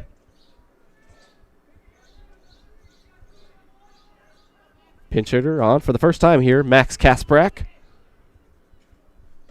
And swings through strike one, maybe a foul tip into the glove as Cullen secures it. Runner on second is Connor Meverden, the third baseman. Only Storage serving the Amherst area, offering extra large units for businesses, boats, RVs, or an extra garage. Secure, affordable, and open 24/7. Visit us online to reserve your space today. That's Only Storage. Foul ball makes it 0-2 on the pinch hitter Kasprak. First time we've seen either starting nine edited. Looks like Moronk is still ready to go to head back to the mound. Got his glove on in the dugout. 0-2 with a runner at second. Bodwine looking to complete 5 innings of ball here, and that's inside. 5 innings of effective ball, especially after that first inning. He's been good in the second through the fifth, surrendering just 3, and a couple of those runs unearned. At least one. The 1-2. On the outside edge, Kasprak goes down looking, and that is strikeout number 5 on the day for Bodwine. We head to the bottom of the fifth. New score, 7-0 in favor of the Chargers on Zaleski Sports. You're watching WIAA Baseball, presented by Hoff-Favor Real Estate Group. Vehicle maintenance is vital to your day-to-day life. That's why Auto Select of Stevens Point reminds you to be sure to schedule regular oil changes, tire rotations, and general inspections to keep your vehicle in great shape. Let the helpful, friendly staff at Auto Select ensure your vehicle continues to keep you and your passengers safe on the roads, as well as keep your vehicle functioning the way it was intended. For quality, dependable automotive care from service experts, place your trust in Auto Select of Stevens Point. At Auto Select, you're good to go.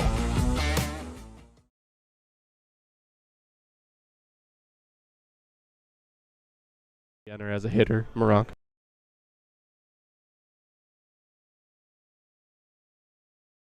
Okay. We head to the bottom of the fifth. Carson Moronk back on the hill.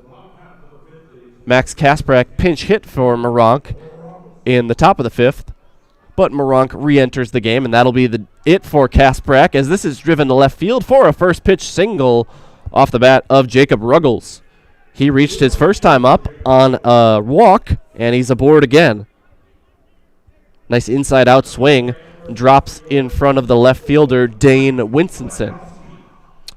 And to the top of the order for a third time, Mike Gladowski. 1 for 2 with a strikeout and a single. And this time it's chopped right back to the pitcher. Moronk looking to get the lead runner at least. Throw to first is not going to be in time. Gladowski with good speed. Risky throw there from Moronk, perhaps. And it'll be a fielder's choice. Ruggles out 2-6 on that fielder's choice. Throw nearly pulled the shortstop, Barkey, off the bag. So fielder's choice allows Gladowski to reach. He's now 1 for 3. And again, Ruggles is retired on the bases, this time not of his own doing. He was thrown out at third back in the third inning, as he didn't know where the ball was. It was in short right field, and then Colby Winstonson with a great throw nailed him at third base. But now the runner at first is Gladowski with 1 out, and Moronk will give him a check. Whether it's game night or movie night, you need internet that performs under pressure. Amherst Communications Fiber Network delivers the speed and reliability to stream, work, and stay connected without missing a play. Backed by a local employee-owned team ready to help when you need it. Learn more at amherstcom.net. That's amherstcom.net. Taking second base was Gladowski there. Wild pitch will be charged to Moronk. And a runner in scoring position with less than 2 outs for Amherst. They had this situation in the second inning. Would have had it in the third had had Ruggles not gotten thrown out at third. The 2-1 is away. 3-1 now, and Moronk at risk of issuing his 5th free pass. Carson Moronk has been stellar except for the bases on balls. This is pulled to the first base coach, and he got his hand out of the way, or perhaps wasn't down in time. I don't think he would have liked it had he tried to field that. 3-2 with 1 out, and he's going to retrieve it. We'll see if they wait for him to reset. Nope. Stepping back in is Levi Cullen, the catcher. He's 0 for 2 thus far. And he takes low and works his first time on today on a walk. Again, it's first and second with 1 out, as it was in the second inning when Moronk was able to get a double play. First and second with 2 outs, and then eventually bases loaded with 2 outs in the fourth. And this one is lined. It's on a hop. Stepping on the bag, Meverden. Throw to first, not in time, and it gets away from Freza. That'll allow the runners to advance to second and third. Will they stop there? Held is sending, no, holding the runner at third. And a good throw from Winstonson in. So it's going to be 5 unassisted. Stepping on the bag was Meverden. And then the throw to first will be an error. Allows the runners to get to second and third. So at second now is Perkins, and at third is Cullen, the catcher. Stepping in is Wyatt Bodwine. He is 0 for 1 with a walk. Runners on second and third with 2 outs. And again, Moronk trying to work out of a jam for the 4th inning in a row. He's already stranded 5 base runners.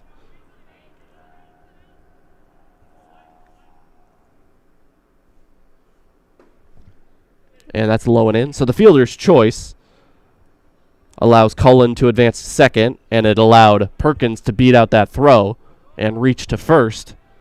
But then the error, it'll be charged to the third baseman Meverden on the throw, allows them both to advance another bag. Strike in there to make it 2-1. Moronk to his fellow pitcher Bodwine. Both have struck each other out today. Bodwine getting the better of Moronk at the plate twice. And that'll be a strike to even things up. Moronk looking to even up the score between our 2 starting pitchers. First error of the day for the Chargers on defense. Second and third, 2-2 is dropped by Olsen, and it is going to be outside to run the count full. With first base open, runners will stay put here with 3-2 and 2 outs. Of course, it could just be a walk. Wouldn't want to be caught moving on that. The payoff pitch is upstairs, and sure enough, it's the second walk of the inning. 6th of the day for the Falcons offense. And again, we have bases loaded with 2 outs, as we did in the 5th. Moronk was able to work out of that. He got Jackson Lutz to fly out to center. This time it's Gage Gladowski. 1 for 2 with a fly out to center and a single back in the second. Strike in there to make it 0-1. Good job by Moronk getting ahead after the walk. 2 walks this inning, 6 on the day, but Moronk has been able to work his way out of so many troubling situations on the bases. 1-1, and we're even. Runner on third is Levi Cullen. Sully Perkins on second. Wyatt Bodwine on first. It's ripped to right field. Winstonson doesn't see it. It's down for a hit. It'll roll to the wall. 1 run scores. In is Perkins, and held at third is Bodwine. And the throw does come through, and he comes home. It was a delayed send. I think they thought they had the ball rolling in. 2 run score, and they will come across for the Falcons as they get on the board, but a broken play leads to Bodwine being retired at home. We'll get the recap on that wild end at the bottom of the 5th when we come back on Zaleski Sports. New score 7-2. You're watching WIAA Baseball, presented by Hoff Favor Realty. Good evening, folks. Matt LePay here. Ridgetop Exteriors is kicking off your roof replacement like pros. Old shingles off, decking down, ice and water guard set. textbook protection. Underlayment follows. Sealed tight like an O-line. Valleys flashed. Shingles installed row by row. Captain ventilated. The crew scoops every nail, leaving no yard marker behind. This project's wrapped. Your turn to call the play at ridgetopexteriors.com. Help us create iron castings the world uses and trusts. At WIAA Foundry, you're not just making parts. It's the pride in what you do, the quality of people beside you, and the career you create. What we make matters. Who makes them matters more. Join us. Cast your future at WIAA Foundry. Visit jobs.wiapacafoundry.com. Go Falcons! Yeah, it's 2 runs. 2 runs across for the Falcons, and they're on the board with the new pitcher on the mound. It's the lefty Jacob Ruggles moving from first base to the mound, and Wyatt Bodwine moves from pitching to playing first base. 2 runs across on 2 hits, including that Gage Gladowski 2 RBI single. Eventually also leads to the 3rd out of the inning. A couple of walks and fielders' choices in there as well that inning, as it's 2 runs on 2 hits, 1 error, and 1 left on. 4 hits on the day for Amherst, 3 errors. 7 hits for the Chargers, 1 error. 7-2 our score, and Amherst is in this one.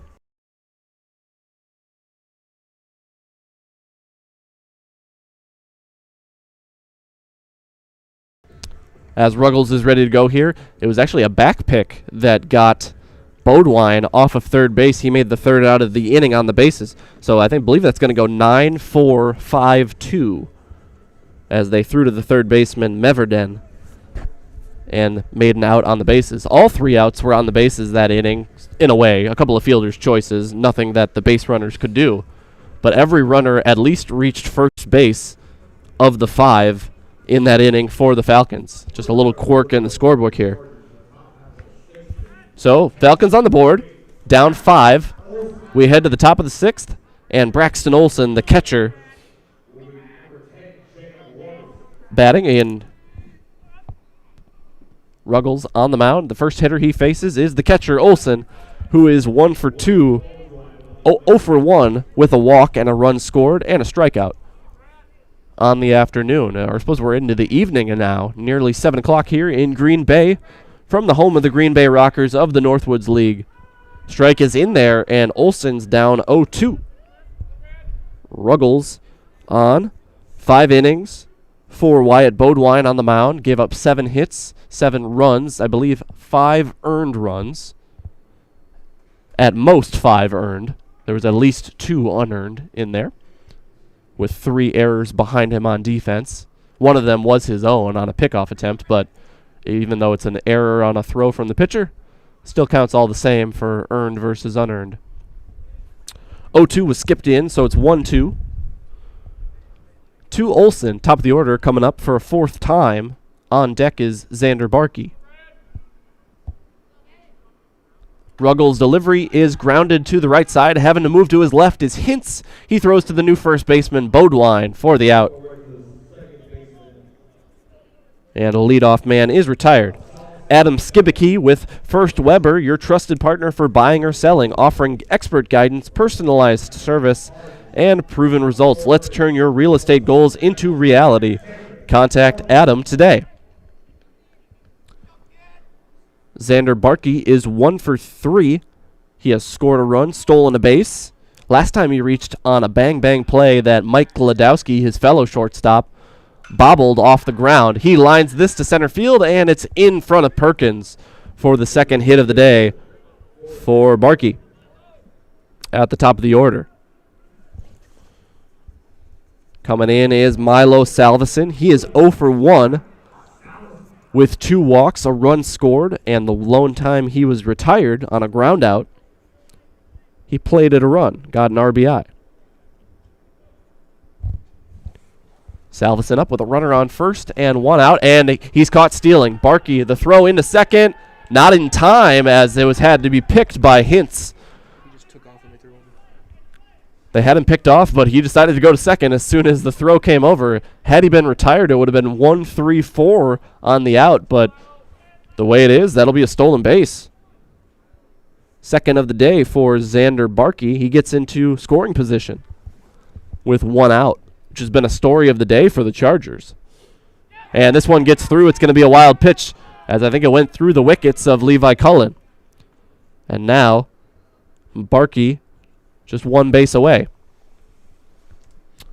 It'll be 1-0, as that was the first pitch to Salveson. Amherst Family Foods continues to serve the community as a full-service grocery store with fresh local produce and so much more. With a hot food selection, dairy, frozen foods, produce, fresh fruits and veggies, and drinks, get your groceries at Amherst Family Foods.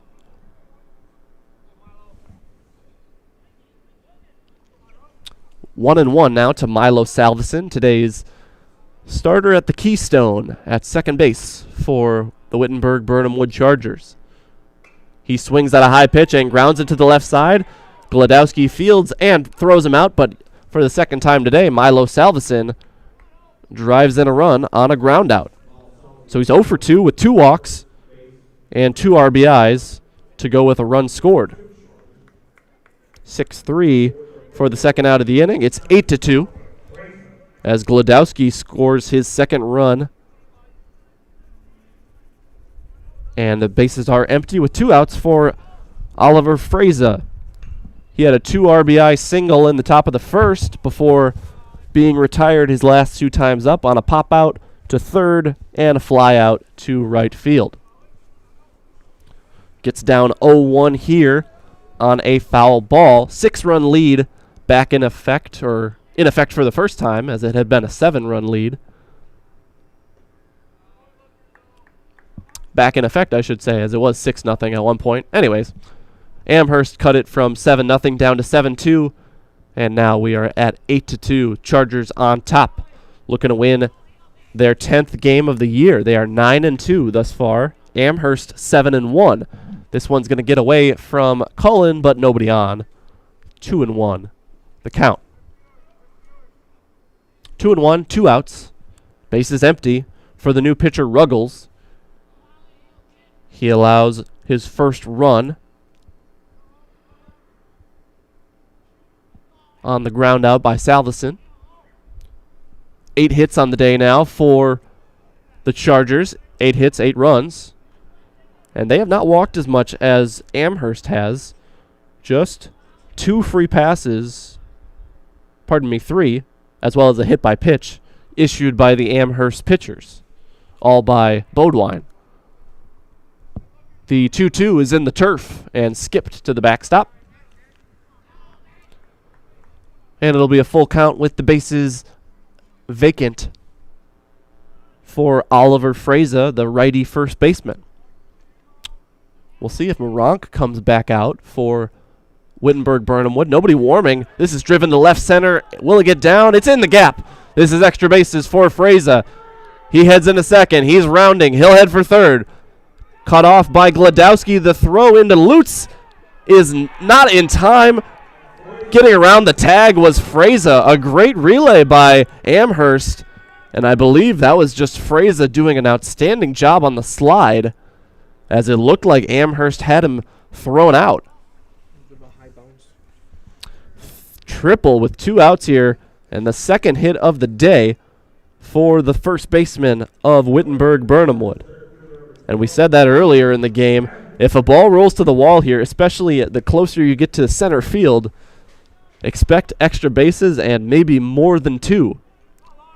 Inside the park home run, very possible here if you hit it to dead center over a fielder. Carson Meverden stepping in for his 4th at bat. He's 2 for 3 with 2 runs scored, a stolen base, and the lone time he was retired, he popped out to the catcher. Cullen made a nice play in the screen, and Meverden swinging through that one.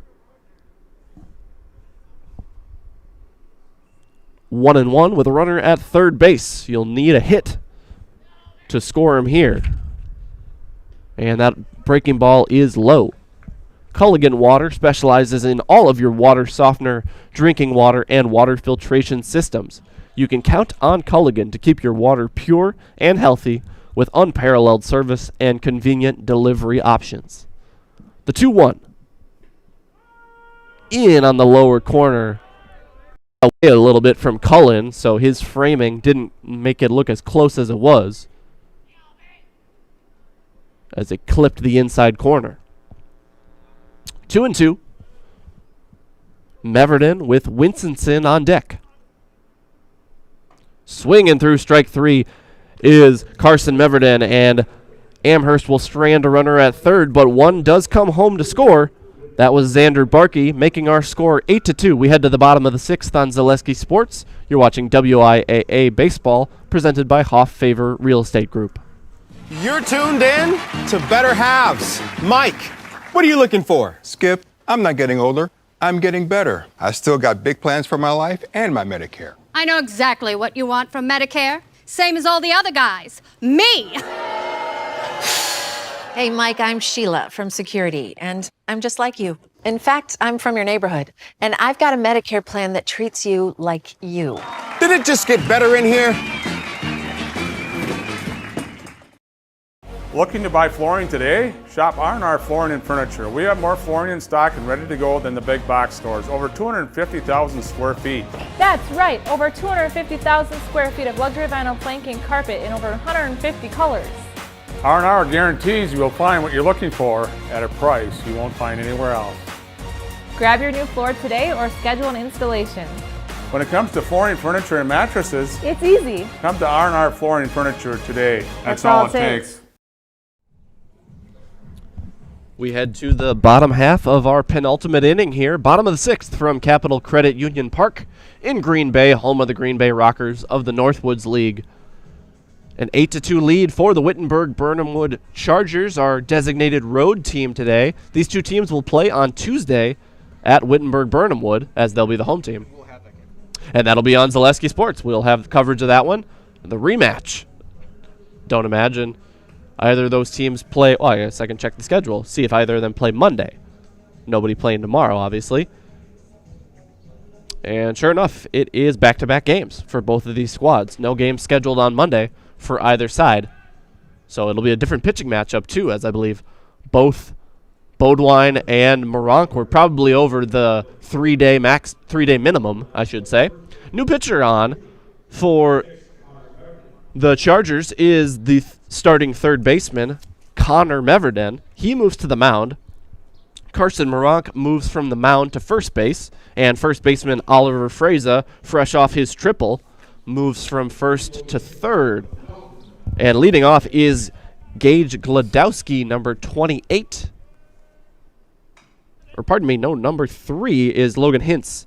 I had that mistaken. Gladowski had the single at the end of last inning, and eventually another runner was retired on the bases. That was Bodwine. So Gladowski gets the hit, but doesn't get to run. 0-1, or 1-1, is chopped to the new first baseman, Moronk. He'll take it himself, 3 unassisted, retiring Logan Hintz for the second time. Hintz has a walk, but otherwise is 0-2. Cash Cullen, the DH, the lefty hitter to the plate here.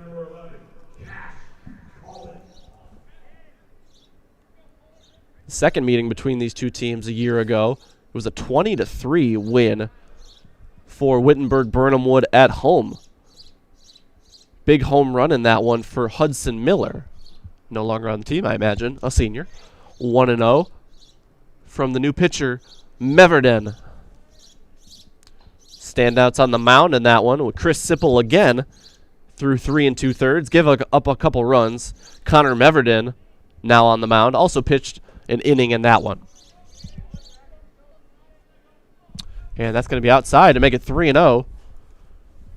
Moronk issued 2 walks in the preceding frame, as that one's in for a strike, and 6 on the day, along with a hit by pitch. But that's really all you can have against Carson Moronk, pardon me, as he was able to hold the Falcons to 2 runs through 5 innings of work. 3-2 now, as Meverden works back into this count. The payoff pitch. Upstairs and away. And a walk for Cash Cullen. Second time he's reached. He was hit by a pitch on a breaking ball right in the square of his lower back his first time up. Or second time up. And we're going to have a runner on here for the designated hitter. It'll be Braden Chandler running for, quote-unquote, himself in the order, as he's today's left fielder being DH'd for by Cullen. Truly a designated hitter in the most literal sense of the word is Cash Cullen, as Chandler will do the fielding and the running. This time up, at least. And that'll be a hit by pitch. It catches Jackson Lutz, and he's aboard for the first time today. First and second with one out. We have had this situation in many innings for the Falcons.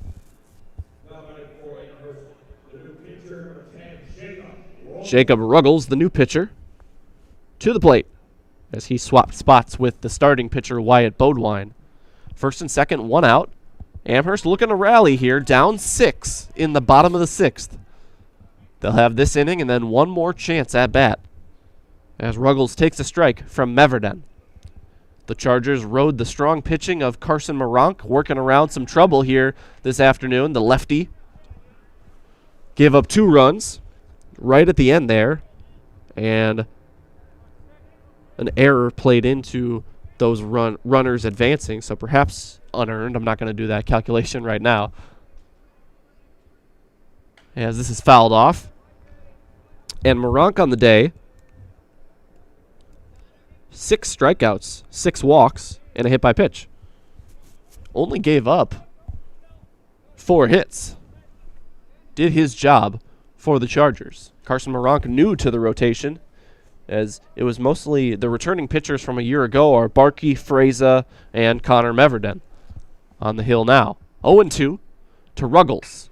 Fouled to his own dugout down the third base side. Great things are happening at the Tomorrow River School District. Join the Falcon family. Are you ready to fly with us? It'll be 0-2 again, as it's starting to cool off here in Green Bay. Wind blowing into our press box down the first base line. The 0-2 from Meverden is hit to center field. That'll get down for a single. And coming home is Braden Chandler. To third base goes Lutz, and taking second on an error, I believe, as the fielders took a while to retrieve that ball.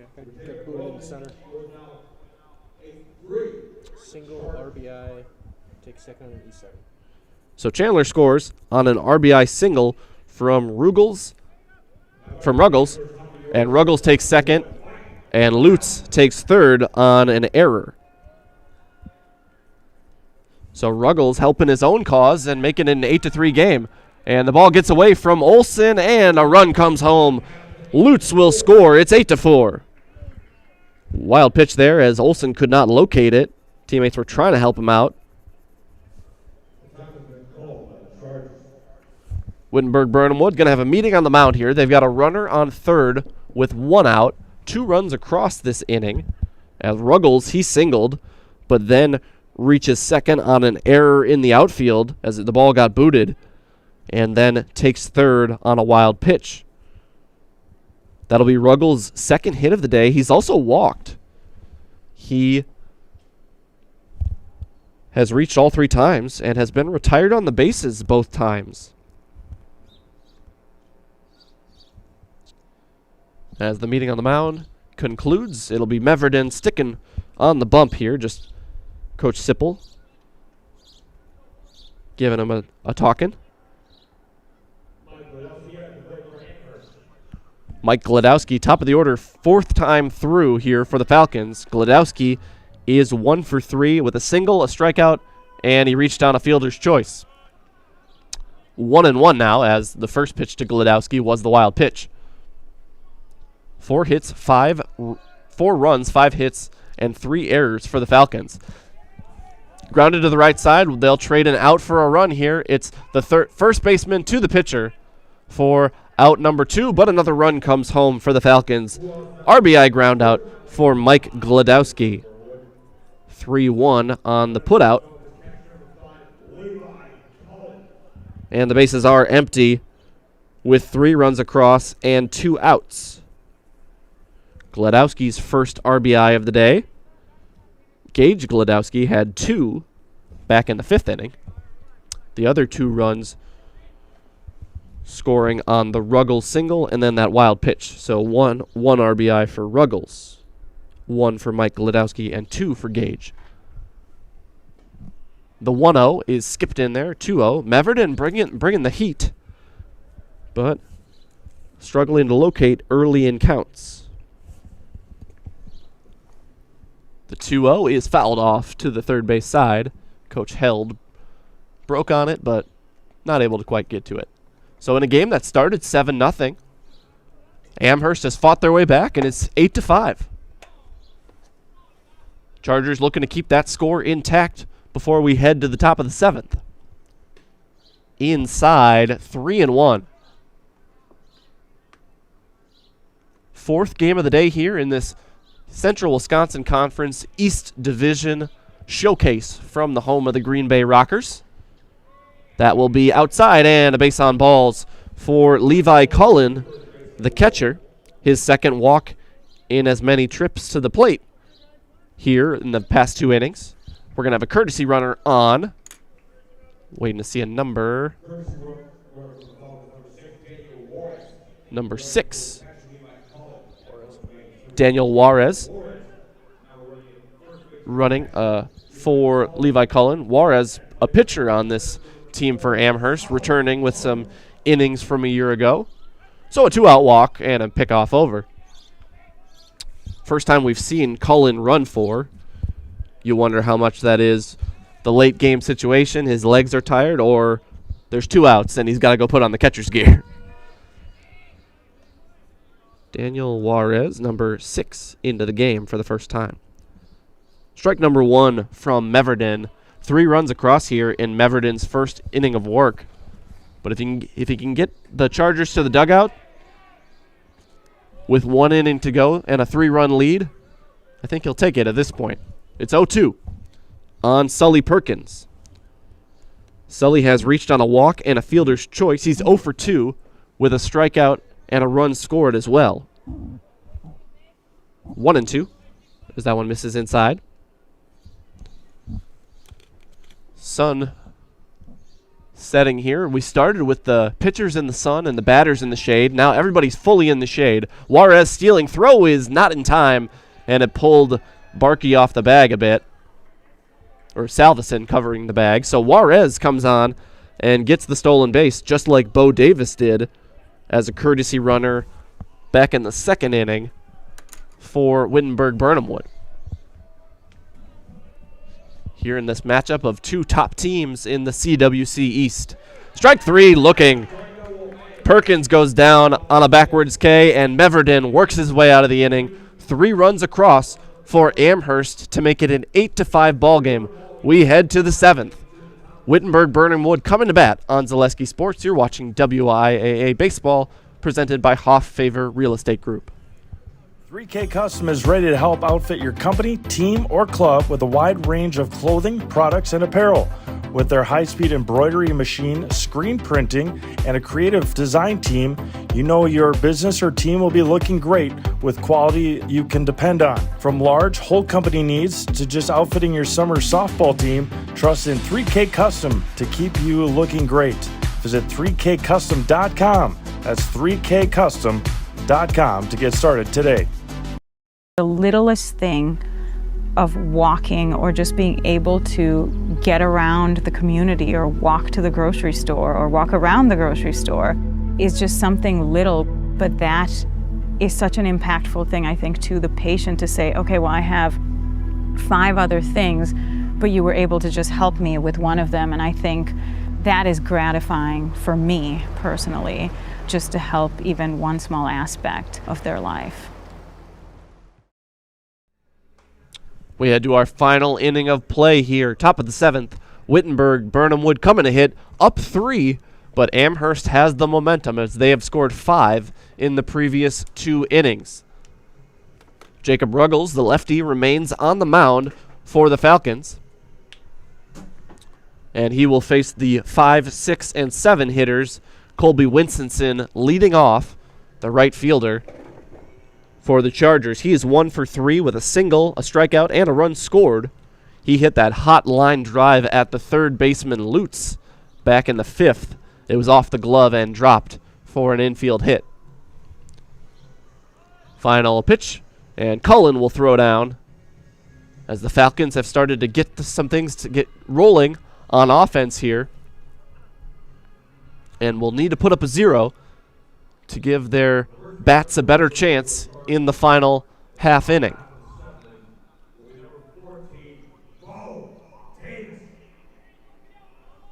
Pinch hitter on is Bo Davis for Colby Winstonson.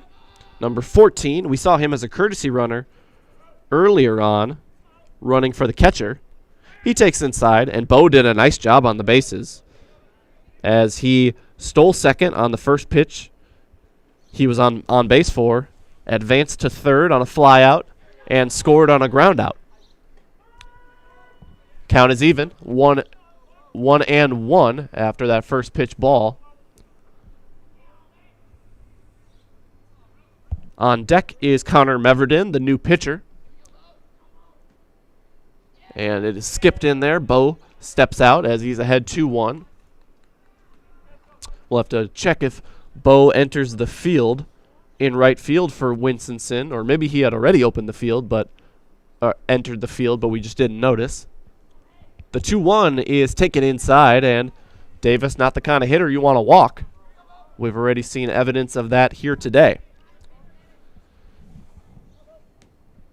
As Wittenberg-Birnamwood, 3-1 in conference, they've already lost as many conference games as they did a year ago when they went 13-1. And Davis does take a 5-pitch walk. He's on. First walk issued by Ruggles in relief.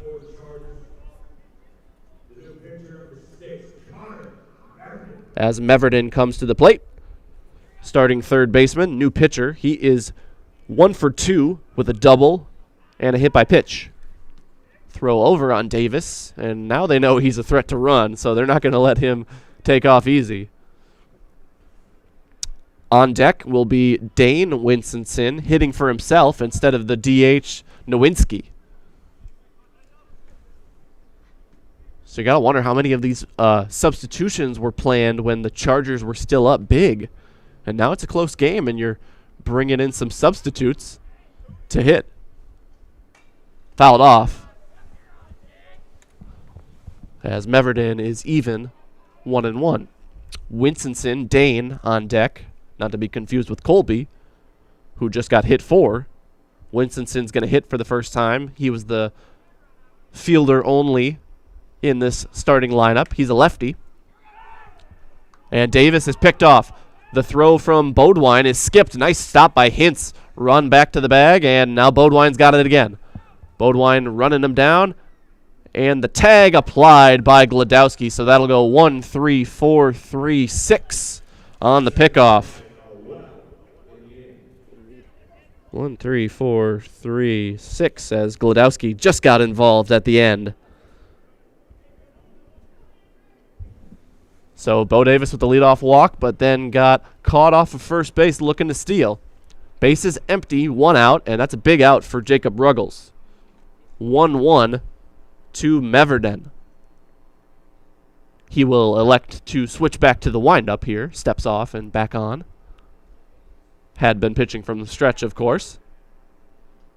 1-1, and it is fouled off. And it helps when you got a lefty on the mound looking at first base, and you can see that runner really antsy to get going. We've seen both teams throw 1 righty and 1 lefty on the mound today. Chargers started a lefty, of course. Again, fouled off to the top of the screen by Connor Meverden. Starting pitcher for the Chargers was Karsten Maronk. He went 5 strong, gave up just 2 runs. Had a little bit of trouble with walking batters, but had 6 strikeouts before he gave way to Meverden, now at the plate, a righty pitcher. Ruggles delivers. It's going to be low and in to make the count even, 2-2. Ruggles, a lefty reliever, coming on for Wyatt Bodwine, who went 5 innings, gave up 7, but really settled in nicely after a 4-run top of the first. And his length that he was able to give his team is the reason they're still in this ball game.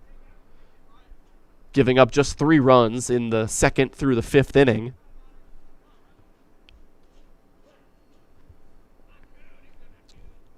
Two and two to Connor Meverden as the Wittenberg-Birnamwood dugout cheers him on, and the count goes full.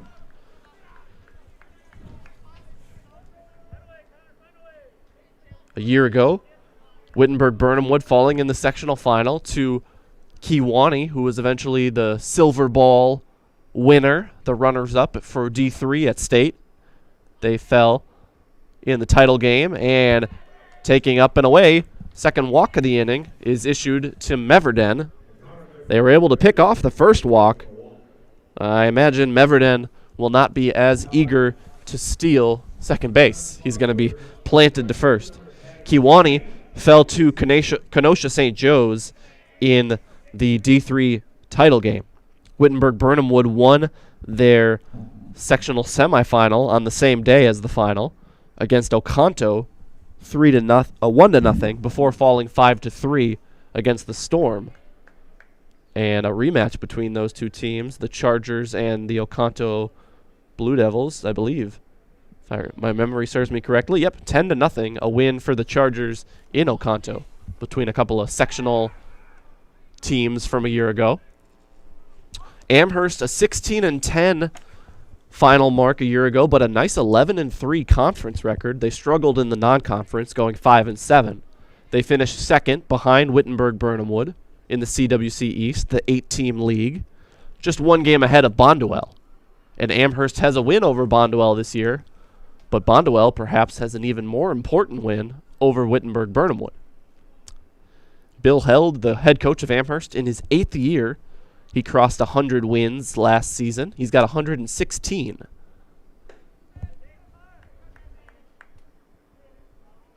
And the Falcons, already 7-1 this season, they're on pace to eclipse their win total from a year ago of 16, as we're not even halfway through the season yet. Strike is delivered on the 3-0 from Ruggles, as the red light was on there for Dane Winstonson, batting for himself the first time. He had been DH'd for by Eddie Nowinski thus far. Meverden on first, and a pick over. Second pick, but of course here at the high school level, unlike MLB, no limits on pickoffs. You can do it as many times as you want without the risk of a balk.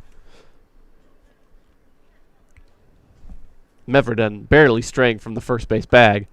3-2 is fouled off. 3-1 is fouled off, pardon me. Upcoming schedule for both of these teams. Of course, you know that they face each other on Tuesday, and that game from Wittenberg-Birnamwood High School will be on Zaleski Sports, as the Falcons are the designated home team today. Chargers will be the actual home team on Tuesday. And then after that for the Chargers, it'll be next Friday, a big non-conference test against the Division I foe.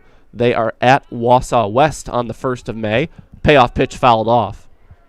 And then Monday the 4th, they are at home against the Menominee Nation before heading to hosting Waiawega Fremont on Tuesday the 5th and heading to Manawa on Thursday the 7th. That's this upcoming schedule. Next couple of games for the Charger baseball team. Another payoff pitch with 1 out. Meverden will stay put. The delivery is low and in, and that's the 3rd walk in a row from Ruggles. They were able to pick off the first batter who walked, Bo Davis. But now Meverden and Dane Winstonson will force a mound visit from the Amherst pitching coach.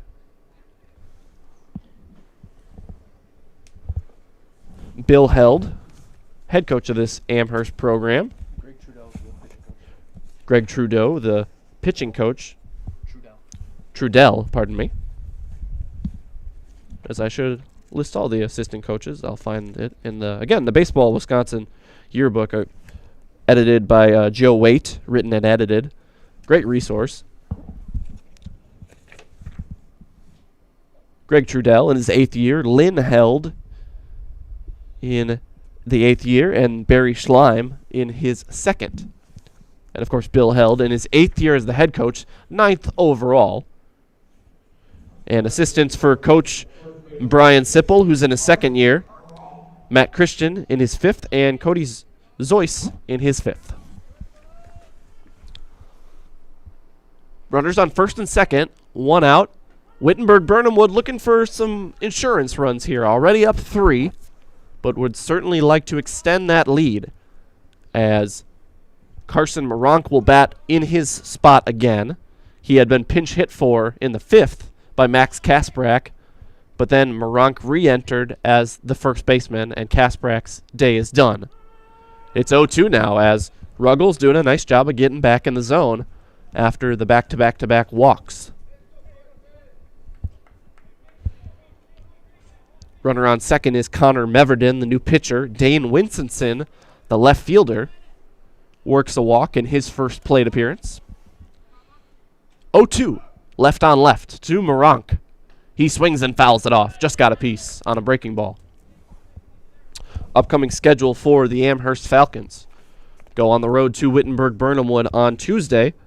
Then next Friday on the 1st of May. Just doing a double check that it's next Friday is already May. Wow. They host Westfield. Monday the 4th, they are at Iola Scandinavia before hosting Pacelli in another non-conference game, just like that Westfield one. Runners go, and this is stroked to right field. Moronk with a big fly ball. Golodowski under it. The runners have to get back. And runner back into 2nd and now back into 1st safely. Good swing there by Moronk, but it hung up for him. He just got under it for the 2nd out of the inning. So runners on 1st and 2nd with 2 outs for Braxton Olson, his 4th time to the plate. He's 0 for 2 with a walk, a run scored, and a strikeout. And just wrapping up that Amherst schedule, on Tuesday the 5th, they host Pacelli before hosting Menominee Nation on the 7th. And that one's sent to the backstop. Nice hop for Cullen, but still hung up in the air a little too long. Wild pitch. Advances Meverden to 3rd and puts Dane Winstonson in scoring position. So a couple of marquee non-conference games coming up for the Falcons as well. Westfield, the team that beat Wittenberg-Birnamwood, and Pacelli, a D4 power.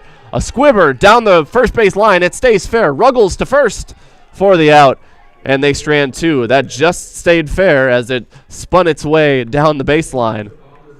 And it is a scoreless top of the 7th. Just the 2nd time the Chargers have been held scoreless in an inning today. And we head to the bottom of the 7th with a 3-run lead for Wittenberg. On Zaleski Sports, today's game presented by Hoff Favor Realty. Hello, Wisconsin. Felt's Dairy Store in Stevens Point is your spot for family fun. Wisconsin style at the farm. Come have an ice cream or some of their daily made fresh cheese curds while observing the robotic barn milking the cows. Ask for a tour of the farm or let the kids see the cows up close. Various Wisconsin-made dairy and beef products, seasonal decor, and outdoor activities are just the start of the family fun that awaits you at the Felt's Dairy Store, just a half mile from Walmart in Stevens Point. Felt's Dairy Store, food, family, and fun. We're back with Better Halves. Jane is looking for a better health plan. Jane? I need someone who'll make time for me. So, how would you two get to know me? You want time? I'll keep you on hold all night long. He sounds gross. Jane, I'm Steve from security. I won't treat you like a number. I've got award-winning service and coverage made just for you. Now that's better. Next up, networks.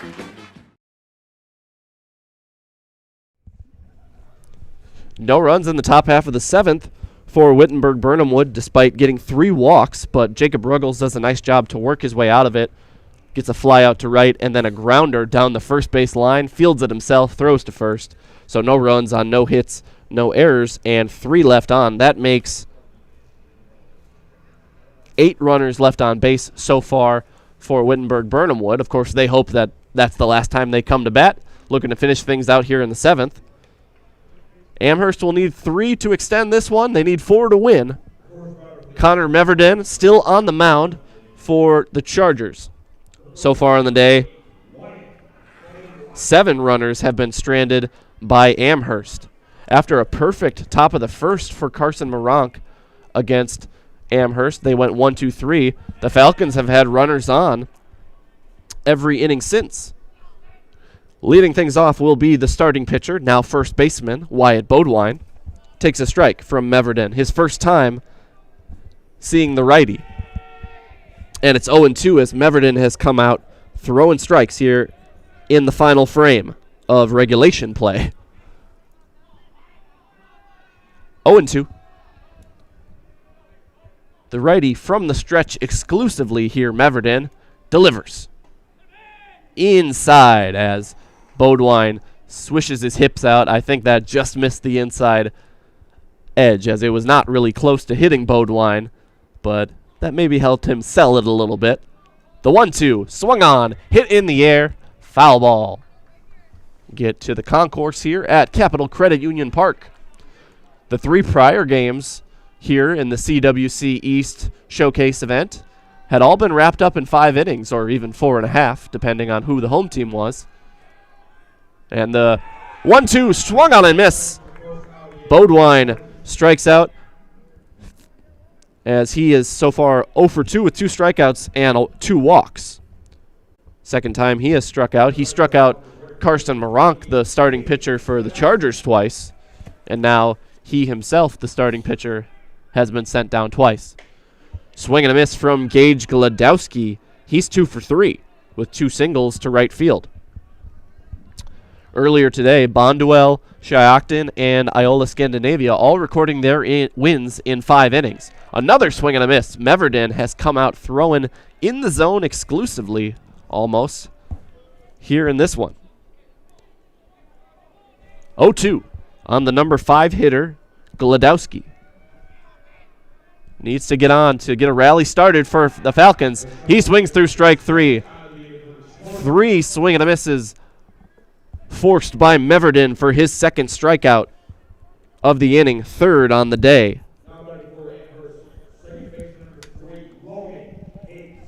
Logan Hintz, the last hope for the Falcons. He's 0-for-2 with a walk. He has struck out looking and grounded out to first. And Meverden, trying to make quick work of the Falcons, delivers another strike. That is 8 pitches this inning, 7 strikes. Especially after he struggled walking 2 in the 6th. That allowed the Falcons to rally and cut this game to 3. 0-1, I should say, is put into foul territory. Now it's 0-2. And the Chargers are 1 strike away from winning an important game here in CWC East Conference play. Should they win, that means Bonduel, Amherst, and Wittenberg-Birnamwood all have 1 loss, and there's a triangle there. Bonduel beat the Chargers, Chargers beat the Falcons, if this holds, inside, and the Falcons beat the Bonduel Bears. So it would be a 3-way tie, although they do have differing amounts of wins. They play each other again. And they play again. Amherst currently with 6 wins. Wittenberg-Birnamwood with 3. Swing and a miss. Strikes out the side. Connor Meverden slams the door and will get the save here in his 2 innings of work. 8-5 our final score. Stay tuned for the Wapaka Foundry postgame show for a job that will ignite your career. Go to jobs.wapakafoundry.com. That's jobs.wapakafoundry.com. We'll have an interview with Coach Sipple and our highlight house player of the game coming up after this. You're watching WIAA Baseball, presented by Hoff Favor Realty.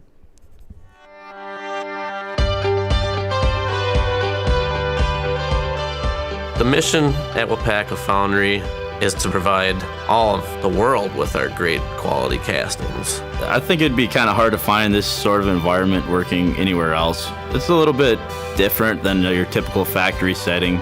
People think that we just pour, we pour a few castings, but like here at Plant 1, we're pouring, 3,000 different parts. There's a lot to learn, and it's fascinating. When I started and I said that to myself, well, if I don't give it a shot and I don't try out the job, I won't know if I actually like it. I stay because of my team leader and my foreman and the guys I work with over there. They make it fun and easy and interesting. They're willing to help, they're willing to teach. They give you the time to learn.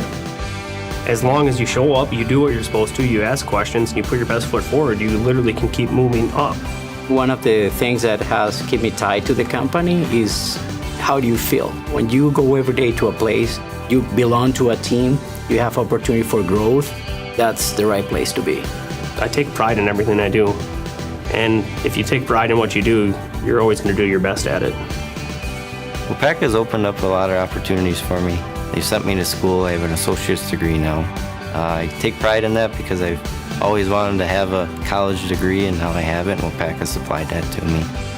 I feel like we are an elite team that keeps this place running in Melton Iron, and I like to feel part of something bigger. I enjoy working with everybody. I love being up here in Wisconsin. It's like a brotherhood. Everyone knows everyone. Everyone's looking out for everyone. The people that make up WIAA Foundry are just really genuine, hard-working people. I take pride in everything I do. And if you take pride in what you do, you're always going to do your best at it. We build a good sense of camaraderie with our teams, so it just allows for a more well-rounded and healthy work environment. It's not just a job, it's a career. What our differentiator is, WIAA is a company, first it has a welcoming culture. So no matter what your background is, if you are coming, willing to do your job and contribute to the company growth and also growth yourself, you will find the right place. We make products that help people. I don't ever want to have to worry that you get in your vehicle and you go home and something breaks or fails because we didn't do something right on our process. It all matters. WIAA Foundry, it's one of the largest iron foundries in the world, and it's right here in WIAA, and I love that.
WIAA Foundry postgame show here first with head coach Brian Sipple. Coach, you guys got out to that 4-0 lead and were able to hold on. What did you like about your team's effort here today on this all-turf semi-pro field? I mean, I thought we came out hitting really well. We've been struggling with that.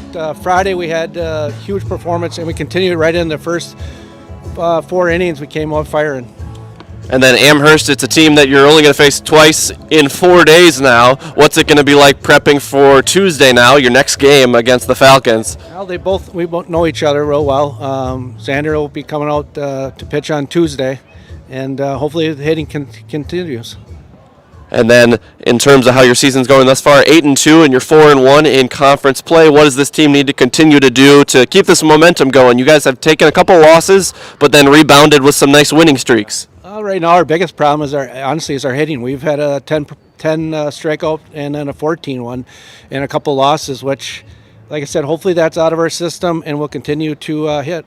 Thank you very much, Coach. Good luck the rest of the way. Thank you.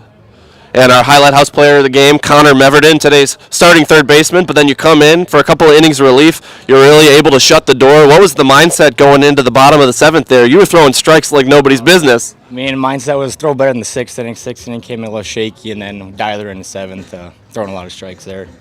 And then you were able to get a couple of hits in this one, including the double in the first inning all the way to the wall. What's it like playing on a field with this big of dimensions? Oh, it's awesome playing on turf fields and these bigger parks. We play athletic park once in a while, but coming out here is cool. Coming off a big win last night, a lot of hits, and we carried it over this game. And then, like I said, unless you guys play in the playoffs, it'll just be the 2 meetings in 4 days between you guys and the Falcons. Obviously, you know each other from other sports. You play all the time. What's it like playing against the Falcons in such a short period of time here? It's always competitive playing them. It's always nice to beat them. It's a big rival game, and I always have fun playing against them. And then our final thing we need from you, Connor, is I'll give you the mic, I'll count you down, and you'll just say, I'm Connor Meverden, and I'm in the house. All right. And our camera's right there. 3, 2, 1. I'm Connor Meverden, and I'm in the house. Thank you. Congratulations. Good luck on Tuesday. Yep. We'll have that game for you on Zaleski Sports from Wittenberg. You're free to go. Thank you, Connor. And 8-2 now, the record for the Wittenberg-Birnamwood Chargers, 4-1 in the CWC East. Amherst falls to 7-2, 6-1 in conference play. Thank you for joining us from Green Bay's Capital Credit Union Park. For Mike Wendland, I'm Gunnar Zippert. Have a good rest of your night.